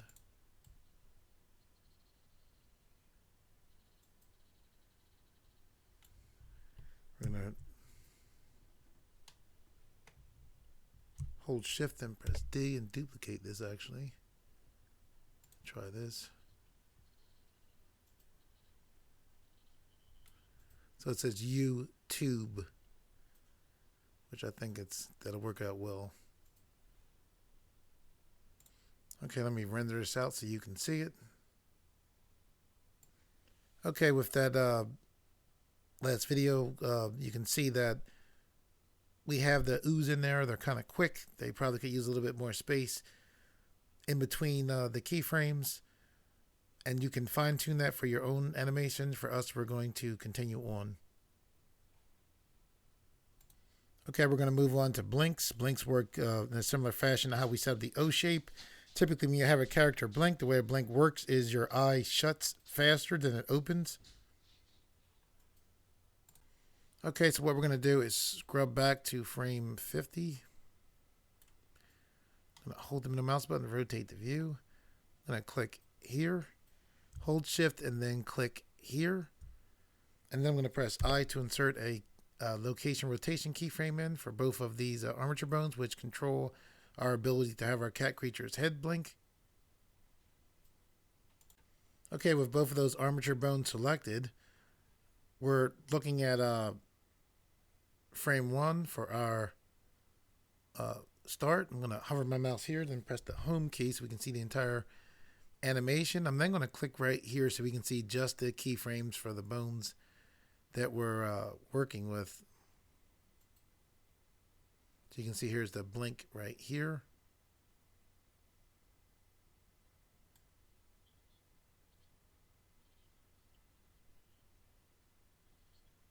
Okay, I was just moving just to see. And I see those are not the blink, those are for the armature. Okay, so we're on frame 50. Let's make sure that we have a keyframe in. So we're going to press I. Okay, so now what we're going to do is we're going to press the arrow keys 1, 2. For when you blink, it should be 2 frames down. So now that we move 2 frames over, we're going to press G and then Z to have our eyes shut. And then going to left click to lock the movement in, and then press I to insert a keyframe in for that blink. I'm going to hover my mouse here, and then I'm going to press 1, 2, 3. Then I'm going to press G and then Z, and then move up, and then left click to lock that movement in, and then press I to insert a keyframe in to have our eyes reopen as the last part of our blink. Okay, this arrow is nice to have pressed when you're trying to isolate certain keyframes, because when this arrow is pressed, you can see right there that menu that pops up only include channels relating to selected objects and data. So this is nice for helping to see what you're working with. So now we're going to go back and we can see that from frame 50 and then up we have a blink, for our cat creature. Okay, so what we're going to do now is roll the mouse wheel to zoom in. We can see the keyframes for our animation, for our blink. Typically when you're working with animation, if you have a character blink, people tend to blink. Characters tend to blink at certain things, like when they turn their head, often they'll blink. There's other things that happen when they blink. For what we're doing right now for this is we're basically having our character blink so that the character looks like it's alive. So for our purposes, what we're going to do is press A to deselect. We're going to press B for box select. Select these group of keyframes right here. Okay, so what we're going to do is roll the mouse wheel back. Hold the middle mouse button to pan. I'm going to hold shift and press D. I'm going to put a blink here. I'm going to press shift D. Put another blink pretty close to there. Holding the middle mouse button to pan. I press shift D. Left click to lock that in. I'm going to hold the middle mouse button to pan. Then I'm going to press G. Put another blink right here. Okay, now we're going to click here to go back. We'll hit play.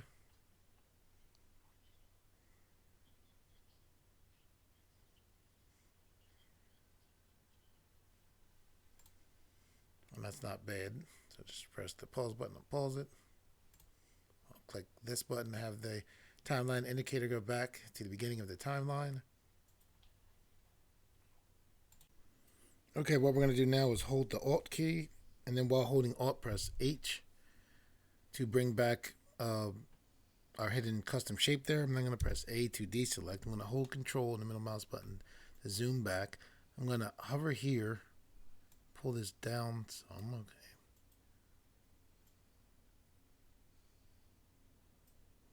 There we go. Pull this down some. Press O. Holding shift and middle mouse button to pan. So we have our camera view right here. So what we want to do is have our cat creature have head movement. David Ward came up with an ingenious way to do this and do it very quickly. And what he does is he uses the real-time ability of Blender to put in the head movement. So that's what we're going to do now.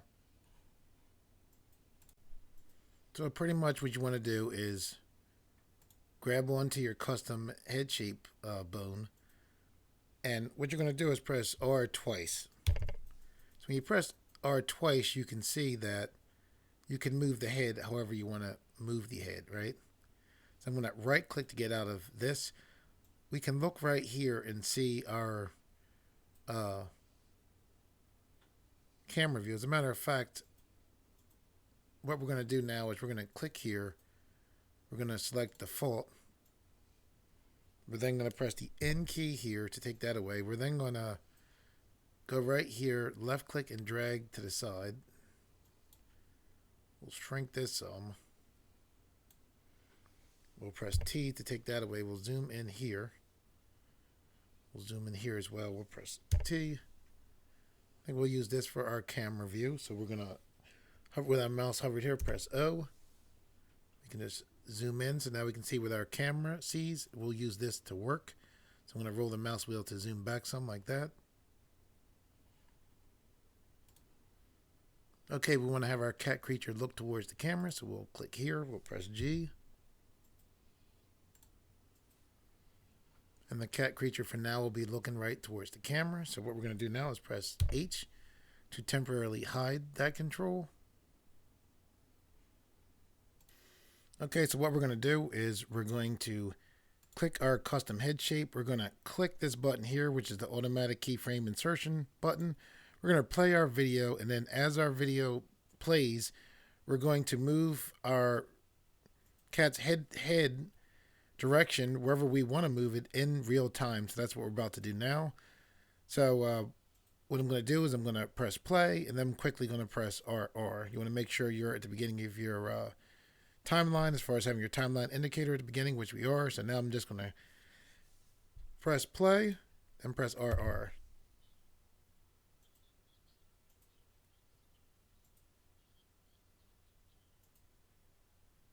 I'll left click to lock that in. I'll pause this by clicking right here. I'm then going to click here to turn off the auto keyframe insertion button. Okay, I'm just going to position this a little bit closer to the camera view. And then I'll render out the movie so you guys can see what this looks like. Later on, I'm going to go watch some visual effects tutorials on Canon Profit's YouTube channel.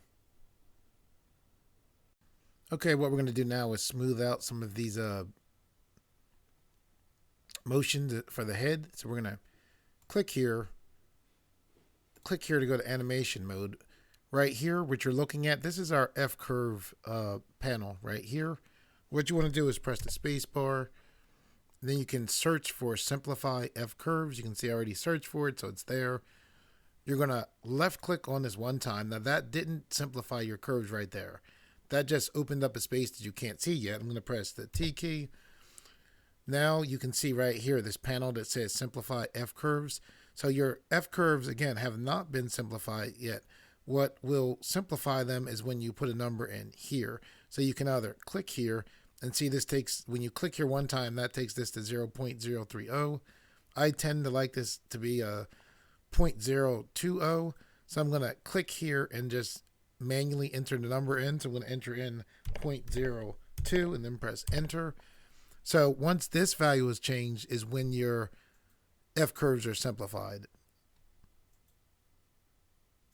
So I'm going to click here. I'm going to hold shift and the middle mouse button to pan. Well, now that our fcurves are simplified, let's click here. Then click here to go back to our default view. Okay, so with our custom head shape selector, we're going to press H to hide that. We're then going to click here, hold shift, and then click here. What I have is our brow controls selected now. Okay, the reason why we have the brow control selected is we're going to go through and layer this animation of the brows being controlled onto our animation that we already have, worked on here in Blender. Very similar to what we did with the head motion that we put in using the automatic keyframe insertion button. Okay, I'm going to click this button to turn this on. Now I'm going to press play, then G.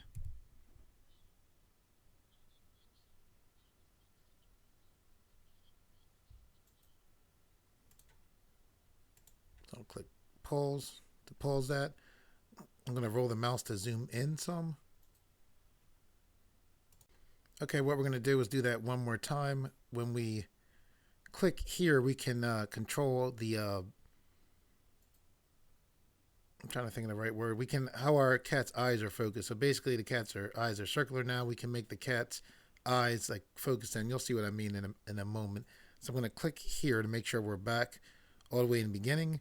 We still have our auto keyframe insertion button on. So I'm going to hold the mouse button to rotate the view. Making sure this is right. Yeah, this is it right here. Okay, so with this selected, I'm going to press play here. I'm going to hover my finger over G, and we're going to do just like we did before. So here we go.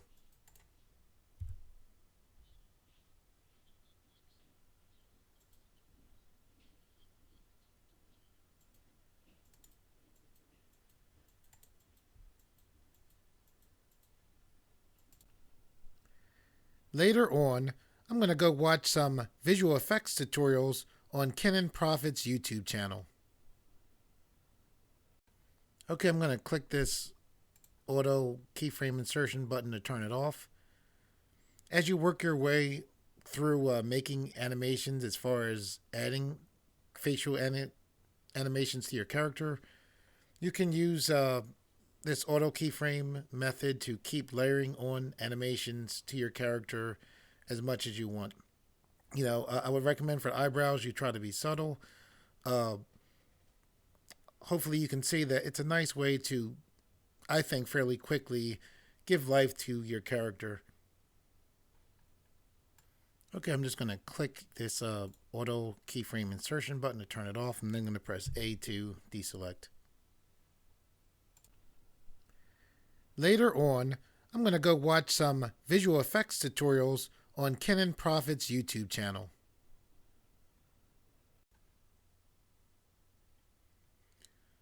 Okay, guys, that's it for the tutorial. For all of those of you out there who like the videos on this channel and reshare them, thank you very much. I really appreciate it.